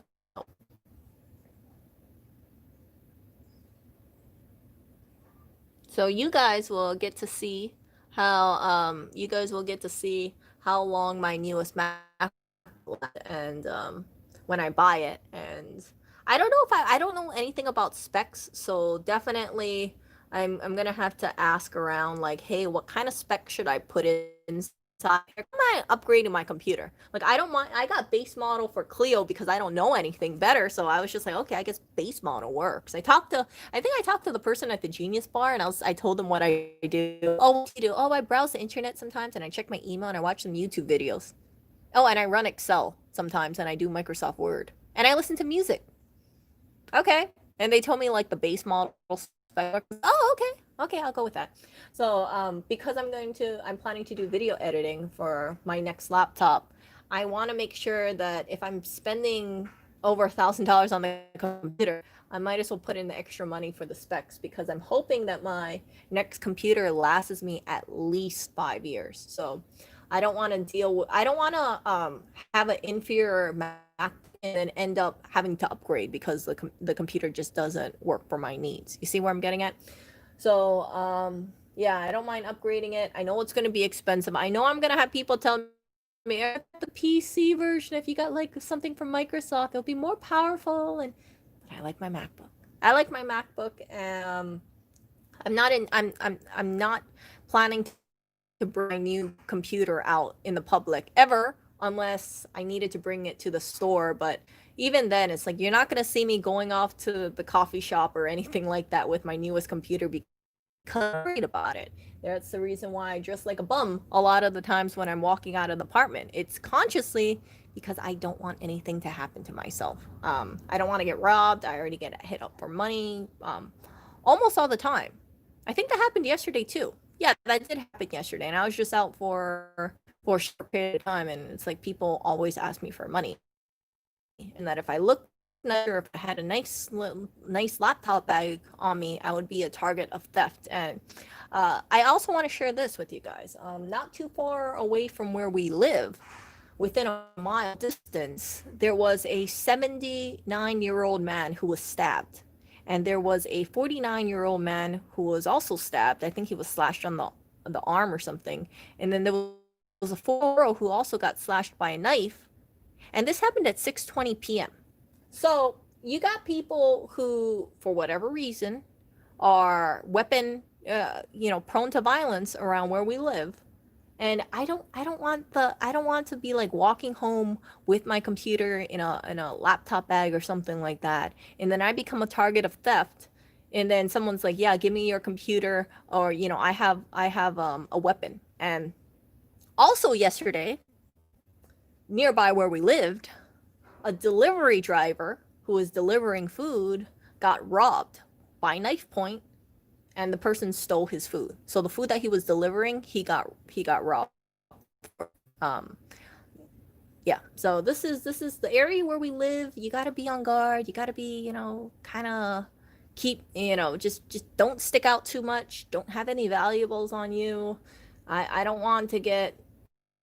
It didn't happen in Hawaii. I don't know any delivery driver. I don't know people who get stabbed randomly at 6:20 p.m. on a Sunday, or delivery drivers who get held up. And this is all within 1 mile of where we live. Okay. Yeah, there's a lot of crime where we are. People get shot. People get stabbed. It's just, and the the houses around here cost over $1 million, in case you guys weren't aware. So this is a very, very it's not like we live in the slums or anything like that, but it's just that crime is not good here. So yeah. So I can't bring out my computer. I refuse to bring out my computer unless I had it really well hidden. I don't feel comfortable carrying out like a backpack because especially if it's a nice backpack, because anything that signals that, hey, there might be something valuable inside, I do not want to get confronted. It would break my heart if I had my new laptop with me. I go out and then someone robbed me for it. And it's not like I can't replace the laptop, but it's just like I don't want to give anyone the luxury or the ability to take that that is mine. So that's I know laptops are supposed to be portable. If this was in Hawaii, I would not mind going out with my laptop. 100%. I would not mind. But here in New York, I don't feel comfortable even showing my knees. So if I'm walking around, you will not see my knees. You will not see my bare knees. I'm always wearing leggings, basically from leggings, so you can only see my ankles basically.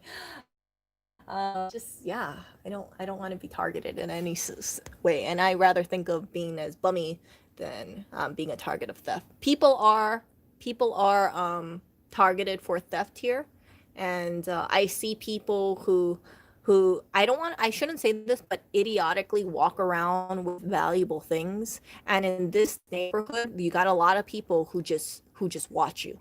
You got people who watch you and they notice things. So if you are walking around with, let's say, like if I walked around carrying like a thick bag, 1000%, someone would approach me. They'll be like, oh, I know you went shopping.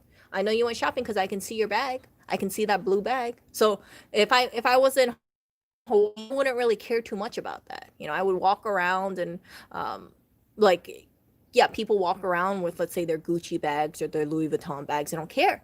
But in New York, you will definitely make yourself a target of theft. And if any of you guys visit New York, I would suggest this: dress bummy. Do not carry any valuables on you.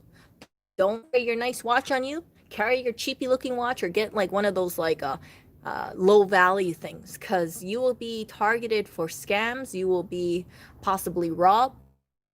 And if it doesn't make me happy to think that there are people out there who go on the subway, wear their expensive jewelry, let's say their rings, their diamond wedding rings or engagement rings, and then someone sees them, they're like, hey, look at that sparkly thing, I want to take that. And yeah, so don't carry any valuables on you if you go to New York. If you have any expensive rings, keep it at home or keep it in the safety deposit box. Or better yet, don't even buy that stuff at all if you can avoid it. Because if you have something that's worth thousands of dollars on you, and all it takes is like 10 seconds for someone to rob you of it, that's thousands of dollars just in your grasp. And the thief is going to be like, ha ha ha, look at me, I got this expensive ring, or I got this expensive watch, or I got this expensive MacBook, and all I had to do was just show them the pointy end of a stick, right?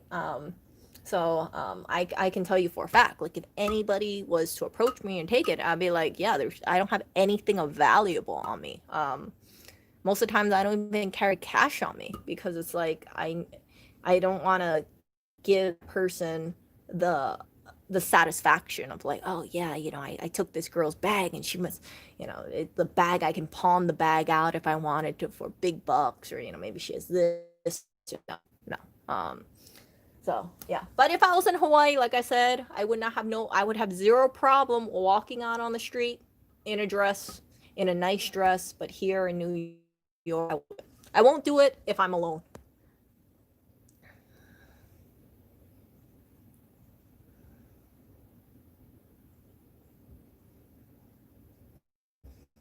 Yeah, well, Plasma, that's why I'm not invested in tourism stocks. And you know what? I'm just being honest here. Like, I don't want people to come to New York thinking they got to dress like they're in Sex and the City over here. And they realize there's just so many people trying to scam them, hitting them up for money. Yeah, it's just terrible. So don't, like, we see the movie version how people should dress in New York. Like I said, Sex in the City, stylish, wear your Manolos, have your Burberry on. There are people that dress like that. Don't think a few of them, but you are becoming a walking target. If you have, let's say, a and this is another thing too, right? I heard that people were getting robbed for their Canada Goose coats. So those are about someone with a $500 coat, and I needed money, I would definitely want to hit up the person with the $500 coat, because I'd be like, yeah, yeah, that's easy. Give me your coat, or I'm gonna poke you with my pokey stick, kind of thing. And most people would be like, yeah, yeah, you know what? Well, you know what? Take my coat. Take my coat. That's an easy way to make $500, or be able to resell it and get at least $100, $200. Very, very, very easy way. So The stuff that I wear is nondescript. I don't wear any brand name item. There's no brand name at all. Or if there is a brand name, it's like if someone wants to take my coat, like I have a Michael Kors jacket, but that's really at all. Like if someone wants to take it, I'll be like, yeah, go for it. It's not a big deal at all. But yeah, I would not wear any like Gucci, no Canada Goose, no Mare, no, uh, none of that high end stuff. Not in New York. Kind of strange because you would think that people would want to show off in New York. No, don't show off. People you're going to show off in New York are the thieves and the robbers and the people who are up to no good, who are going to see you as a walking piggy bank. And if they rob you, they're going to say, well, it's not a big deal if I rob this person because they're probably like swimming in money because they got a $400 coat. So, and you guys know that's not true, right? I know people who have designer stuff and they live so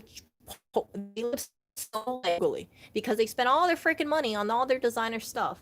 And I've come to this realization, like I rather have like money tied up in investment rather than walking around in like expensive stuff. It just like my like if I had a Canada Goose jacket, it would not be an investment. That would just be an expense. Be an asset, but it would be an expense that depreciates over time. So yeah, wear nondescript stuff. Don't buy expensive stuff. If you do buy stuff, make sure that it's not like flashing out like Gucci, Louis Vuitton, Burberry, uh, stuff. Like just don't become a target for theft.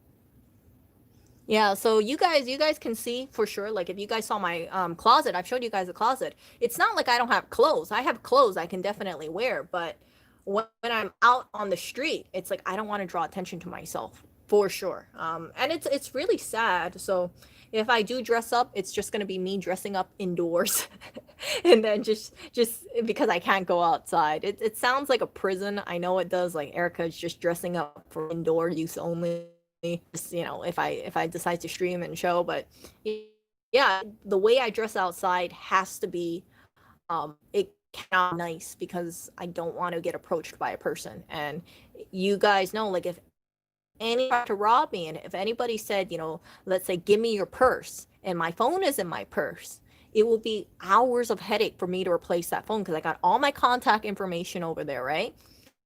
Like I have all this stuff, all these phone numbers, all these accounts and everything, um, that I would need to replace. And I would feel like, frick, I gotta, make sure that this person, let's say, they don't track like certain things, or they don't try to get into certain accounts and da da da da. Like I don't really have to worry about that much about my phone, but it's like setting up the phone replacement phone. That's the stuff that gives me the most worry. It's not the value of the phone. It's not the value of the phone. But thankfully my phone looks pretty bummy already, so that's a yeah, I dropped my phone, so I got packing tape on the front. But I should post, but I was like, you know what? It's a theft deterrent. No one's gonna think this is an expensive looking phone seeing packing tape on the front. So I don't mind it. You guys know sometimes if I'm out late at night, I'll actually some uh, what was it? Empty cans in a plastic bag and tie it to my handbag so I look like a bum. And not because, it's because like I don't want anybody to like think like, hey, it's a woman all alone. She has a lot of valuables on herself, so let me rob her. If you do the great keychain of empty bottles, empty cans, people are gonna say, I want to stay away from that bum. So that's what I want. I don't want people to bother me. I don't want people to think that I have valuables on me. And even if they did steal my bummy looking bag, they wouldn't find anything valuable in there. So yeah,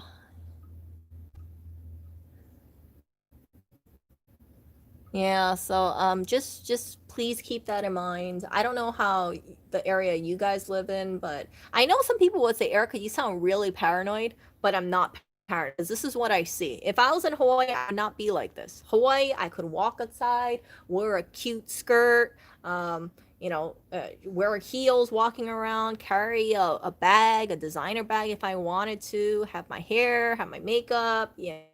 you know.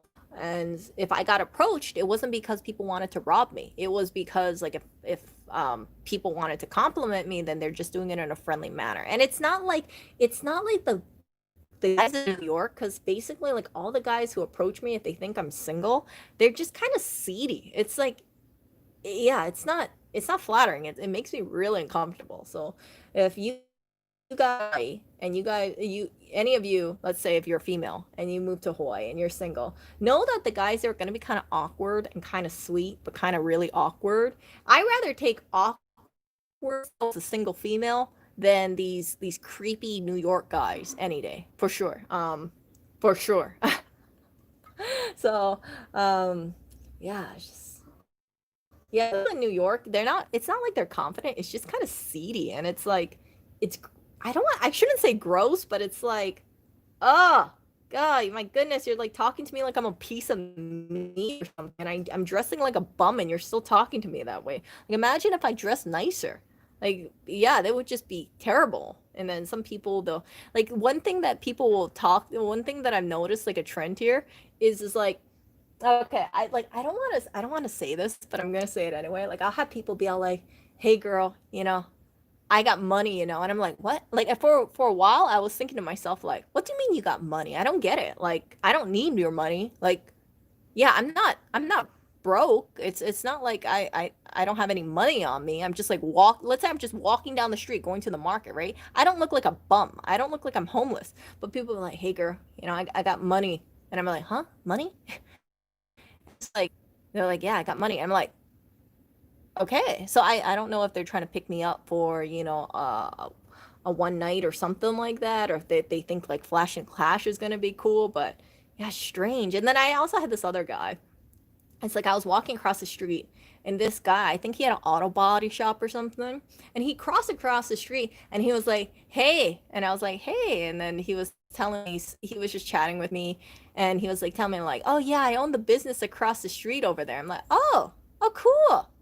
And then he gave me his card and I was like, "Oh yeah, I don't have a card, but thanks for it." I was like, "Thanks." And then he was like, "Yeah, we should get coffee sometime." And I was like, no, sorry, not interested. It's like strange. It's like I imagine that guy probably is like at his shop, and like I'm across the street, so you can't see freaking good details at all, in my opinion, right? And it's like I just wonder, like, is this a normal thing? Like a guy will see a female and be like, "Yeah, I'm gonna cross the street and give her my business card and tell her I'm a business owner." I don't know how business owners operate, and if they want to pick up chicks, but like that was something pretty strange to me. And yeah, I don't want any attention. That's the worst thing too, right? So it's like if I dress up, if I look like a bum and I'm wearing my LuLaRoe leggings, right? And then I'm getting can you imagine how it would be if I was actually dressed up, actually looked nice, like with my nice shoes and my dresses and my matching handbag, not my sports act, but like actual nice looking handbag. Oh gosh, I would just feel so uncomfortable. I would not want to go to the market at all. I'd be like, frick, I don't want to get approached. Like, I just want to go to the market in peace. Like in Hawaii, you don't have to worry about that. It's like women are dressed in shorts. Yes, women are dressed in shorts. Women are dressed in skirts. Women are dressed in tube tops and like oh. But in New York, it's like I can be covered up, like bundled, wearing LuLaRoe things, looking like I just rolled out of bed, and then I get approached. So it's like weird. Like I'm like thinking to myself, like I get more approached in New York than I was in Hawaii, because like and yeah, it's just strange because I look way worse. Way worse. Who knows? Who knows? Who knows? So maybe this is just, I don't know. Maybe it's like New York. It's if you see a female and it's just like go for it. Go for it. Try your shot, cuz if you don't try for it 100%, you're going to miss 100% of the shots that you don't take, right? Maybe that's the thinking. But in Hawaii, as I said, like the guys there are just they're so awkwardly cute. Like I always thought they were kind of like weird, like in an awkward way, but now I think about it, I'm like it's kind of charming in an awkward way. Like the guys there, you can tell they're like, you know, like they smile and they look kind of nervous. And it's like some of the times I see these guys and I'm thinking to myself, breathe, breathe, breathe. It's like I know I don't look like I'm like some kind of like scary monster or anything like that, but the guys in Hawaii are just so, I shouldn't say this, but so precious. They're just so precious. I hope they never get tainted by the New York guys because um I think that if the Hawaii guys were like the New York guys, more women would dress like bummy. They would be like, I don't want to deal with this. I don't feel comfortable. Yeah, I'm not going to show any of my leg. I'm going to make sure that I look like a bum and it's like, don't talk to me. Like I said, it's not like I'm being mean to them. It's like, it makes me uncomfortable when I'm approached because it's like the way it's said, it just seems very thirsty. Like, I'll just put it that way. It just makes me feel uncomfortable a lot. It's like I don't, yeah, I can't do those kind of things. So yeah, I just feel bad for single women because single women, if they hear this kind of stuff, they're like, oh, oh. So don't. Oh yeah. So if you are a woman and you go over to New York, please think that you're gonna find like Mr. Big or something like that in Sex of the City. Please do not think you're gonna see all these guys who are just like, you know, let's say they look like, I don't know, Ryan Reynolds or who's the guy, the Hey Girl guy, you know, like that. Like no, you're gonna see a lot of creepy guys. It's just, yeah, that's why that stuff is not real. It's Ryan Gosling, yeah, yeah, you're not gonna see like Ryan Gosling or something like this. If you get approached, it's gonna be kind of creepy, creepy.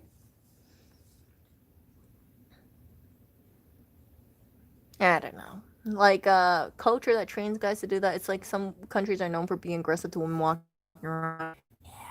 So if you are a woman, I know you guys don't want to hear this, but please dress bummy if you're in New York. Please cover up. Um, wear wear bummy looking purse. Um, yeah, just think, just don't stick out because if you stick out, in my opinion, you will be a target of theft. You will be a target of some people uncomfortably going up to you. And I think to myself, like, man, if I actually dressed up and like I have some really great pieces in the closet. Like if I dressed up like 1000%, I would, yeah, it would make me really uncomfortable going outside. So yeah, I have clothes that I feel comfortable wearing in Hawaii for sure. Clothes that I do not feel comfortable wearing uh, that I would wear in Hawaii in New York because it's a different culture. It's a different group of people. Yeah. Group of people in terms of how they act. If people were like the guy in Hawaii, then I wouldn't really care too much. But yeah, yeah. So Lewis has been telling me that he said, yeah, you know, with all the stabbings going on and all the violence, because like I said, a lot of the stuff happens within 1 mile of where we live. That's why he kind of want to get out of New York, and he tells me that. Um, he tells me like don't you want to be able to go out on the street and wear whatever you want, and you don't have to like consciously think about like is my knees covered, is my you know, am I making sure that I'm covered up as much as I can. So like if I'm walking out on the street most of the time, the only thing you can see is my hands and my ankles and my, yeah, that's it. And that there's, like I said, there's a reason for that. So, you know, even if it's not cold, I still want to like cover up as much as I can of my arms and definitely my legs. Definitely my legs. I mean, I don't have like super gorgeous looking legs or anything like that, but they are legs. So, legs are fair game, I guess. Yeah, some of those shows, women that are out, yeah, but they tend to be in groups. You'll notice that they tend to be in groups.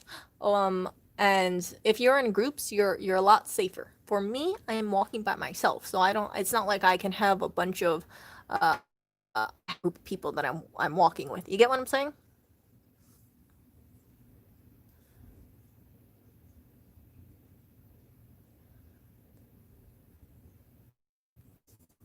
So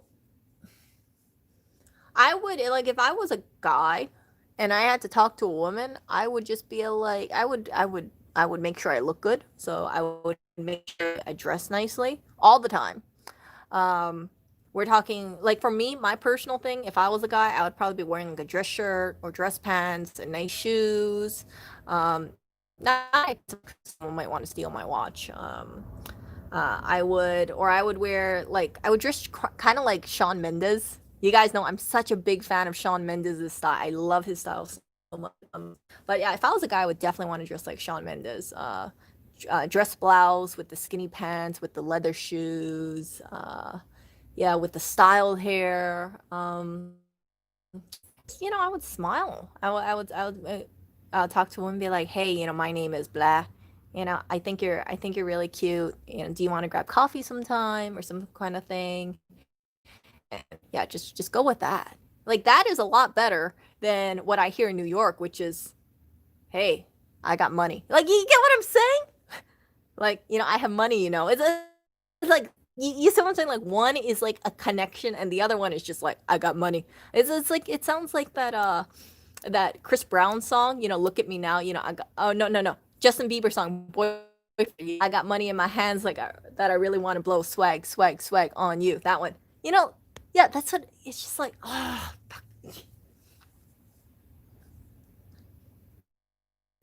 I would do if I was a guy 100%. I wouldn't deal with this whole thing like I got money. What kind of freaking game is that? Like I've never heard about that stupid line in movies ever.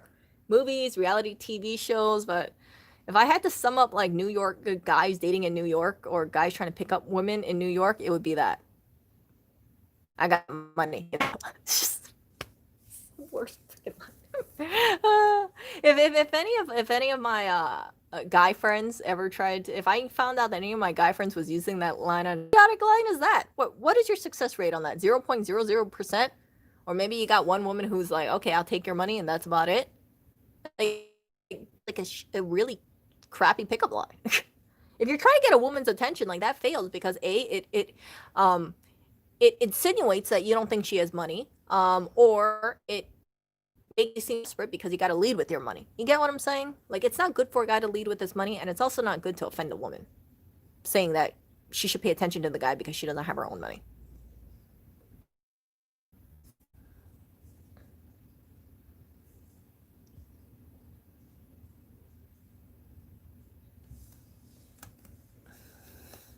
Oh, whatever.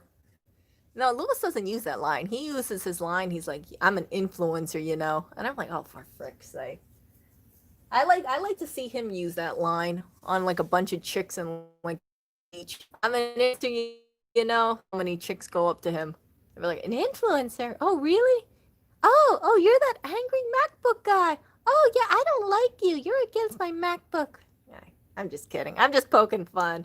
I'm just poking on. They're like, yeah, you're the guy that always just makes fun about the MacBook.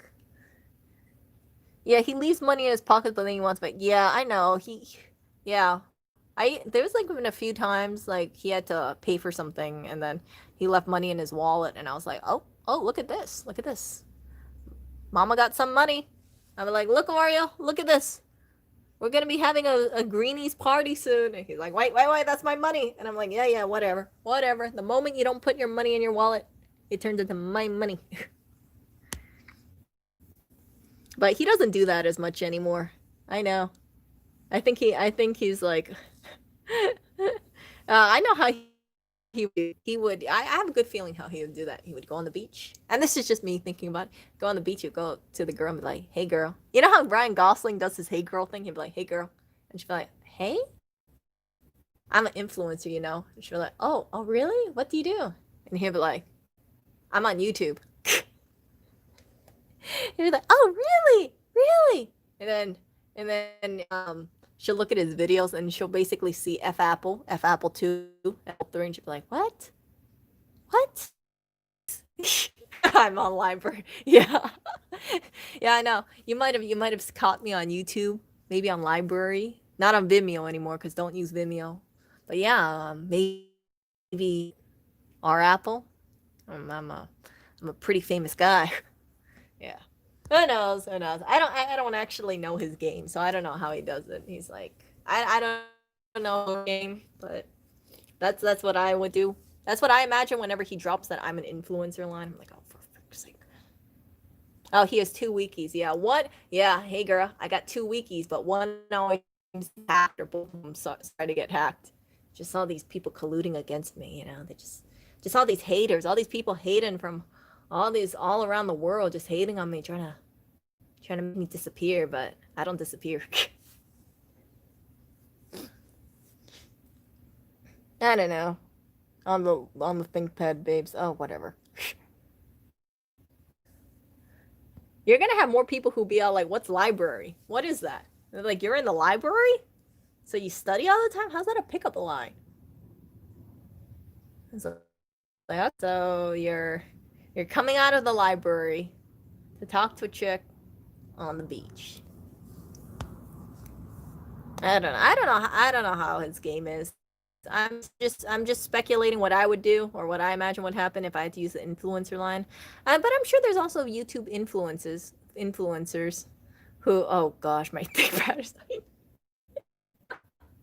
oh. I'm sure there's also YouTube influencers who use that kind of line, who's like, yeah, I'm pretty much a big deal on the internet. Like a lot of people know my name.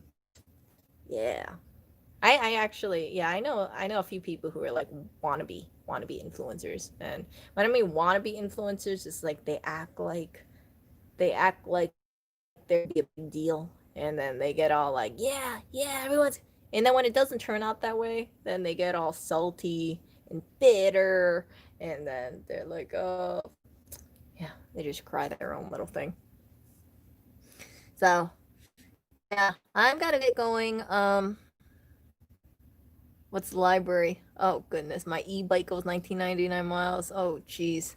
Yeah, I don't know. I don't know how I would. I don't know how I would pick up girls using the influencer line. Like I said, I know some guys would use that line if they were YouTube famous. But I personally wouldn't feel comfortable. Like if I was a guy who was an influencer and I had a million subscribers, you know what I would do? I wouldn't even bring that thing up. I would stick with my standard like, hey, my name is da da da. I think you're pretty cute, and I was wondering if we could grab some coffee sometime.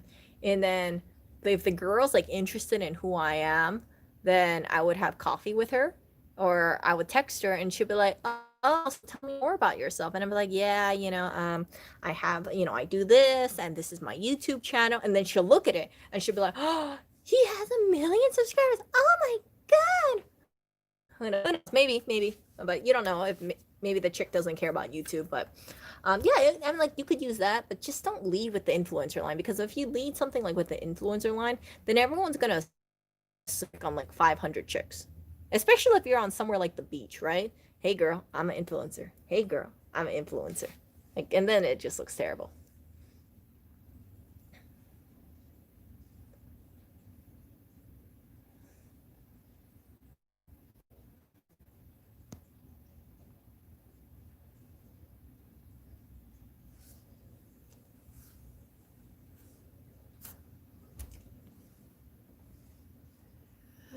But yeah, I don't know. It's just like, it's tough. Or what do you think? Aria, how would you use your influential skills to get a girlfriend, huh? What? I need to find an Oriole girlfriend. He's gotten rejected too many times by BlackBerry. And you know what, Oriole? It's okay. If BlackBerry doesn't like you, we'll find you another we'll find you another female kitty that likes you. He finally woke up. I think he was looking for 2 hours. Oriole, do you should we get you a girlfriend? Huh? People have been telling me I should get a female cat and then name it Milk. So you'll have Milk together and they could be like a couple. But the only problem is that I'm afraid that if we get another female cat, the female cat would boss around Oreo because he's such a gentleman, and he's such a that he gets bossed around by Blackberry, and Blackberry is smaller than him. I think Blackberry is like 9 pounds. He's like 12 pounds, so he's letting someone boss him around And I don't know. I just don't want your little heart to be crushed when you get bossed around by a smaller kitty. Hmm? I don't know. Maybe there'll be another cat that follows Lewis home or something, and then maybe you'll get a girlfriend then. But until then, you have many girlfriends around the world, Oriole. Many people find you attractive. Okay?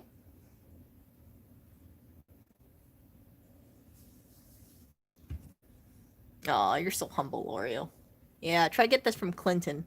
You won't get it. He just yells. He yells. He's going. Row, row. Yeah, Oreo doesn't fight. He's a lover, not a fighter. Cubic says I'm usually very nervous around girls. Best place for pickup lines are grocery stores because they're already talking. So it's quite. You know what? I don't like using the "it's a nice weather" out too much. But you could use that. I rather just be direct. I think women like direct men. So if you compliment them and say, "Hey, my name is," and you flash a great smile. Make sure you take care of your teeth, that sort of thing. Um, Oriole's teeth is not the greatest, but then again, he is a very handsome and influential cat. But oh, look at that guy. But yeah, just flash a smile, but not too creepy. Like don't make smile too creepy because if you make it too big, that's gonna look creepy. But yeah, just I would just compliment a woman and be like, hey, I think you're pretty cute. So, do you want to grab coffee sometime or something like that? I don't want to say like beautiful because although I have like some thoughts about like the word cute, I don't like using the word beautiful because I think that sometimes it can be kind of considered as over the top, especially if a woman is, let's say, in sweatpants. You don't want to be like, girl, I think you're beautiful. Just be like, hey, I think you're pretty cute. Do you want to, my name is, or no, hey, my name is blah blah blah. I think you're pretty cute. Do you want to grab sometime? Yeah. Yeah, Clinton is probably from there. Yeah, he is a New York kitty, but Oriole is from New York too. Mm. Oriole is Oriole is actually from a very well, his microchip is not a safe neighborhood, a safe area in New York. It's about 8 miles from where we live, and I just don't know how Oriole the cat got away from that area, because that area has a lot of crime. So how did you get over here, Oriole? I know you didn't sleep your way 8 miles from there, so ah. Frickin' line ever. Oh, I hope someone slapped him. I hope someone slapped. Yeah. So anyway, I'm gonna get going. I know I said that a billion of times, but I'm really gonna get going now. You didn't miss. Well, let's see. Tricky, if you're wondering what you missed, go to my video and you'll see what I was saying. But I was talking about things like how to handle how it's important to take the advice of others and how to make sure that you keep your emotions in check, don't act impulsively about certain things, think about all those different consequences, handle the situation. And then I delved into like Apple, talking about Apple and their supply chain, their slave labor and slave labor slash forced labor issues. After that, I spoke about living in New York, and then finally I talked about, I guess, pickup lines. So yeah, you guys take care. You're warm. I'm gonna go over to the store. Lewis's bike was not working for a period of time. You guys remember that he got plastic. I don't know if he showed you guys the stream, but he had plastic stuck inside of his red bike. I think this was like over a week ago. He finally got it removed, so because of that, I can work out with him. And then yeah, we were riding home, and then the world's biggest piece of saran wrap got stuck into his chain wheel, and it was just like wrapping itself onto another. It was disgusting. I couldn't believe how big this piece was. But yeah, he got it removed, and then he fixed a break a little, and yeah, so I can go to the store and then come back home safely. I don't feel comfortable going on the subway really late at night, or walking from the subway. You guys remember that one time someone at me about the broken bottle stuff, late at night anymore. So yeah, I shall see. Oh, you take care, everybody. Stay safe, stay warm.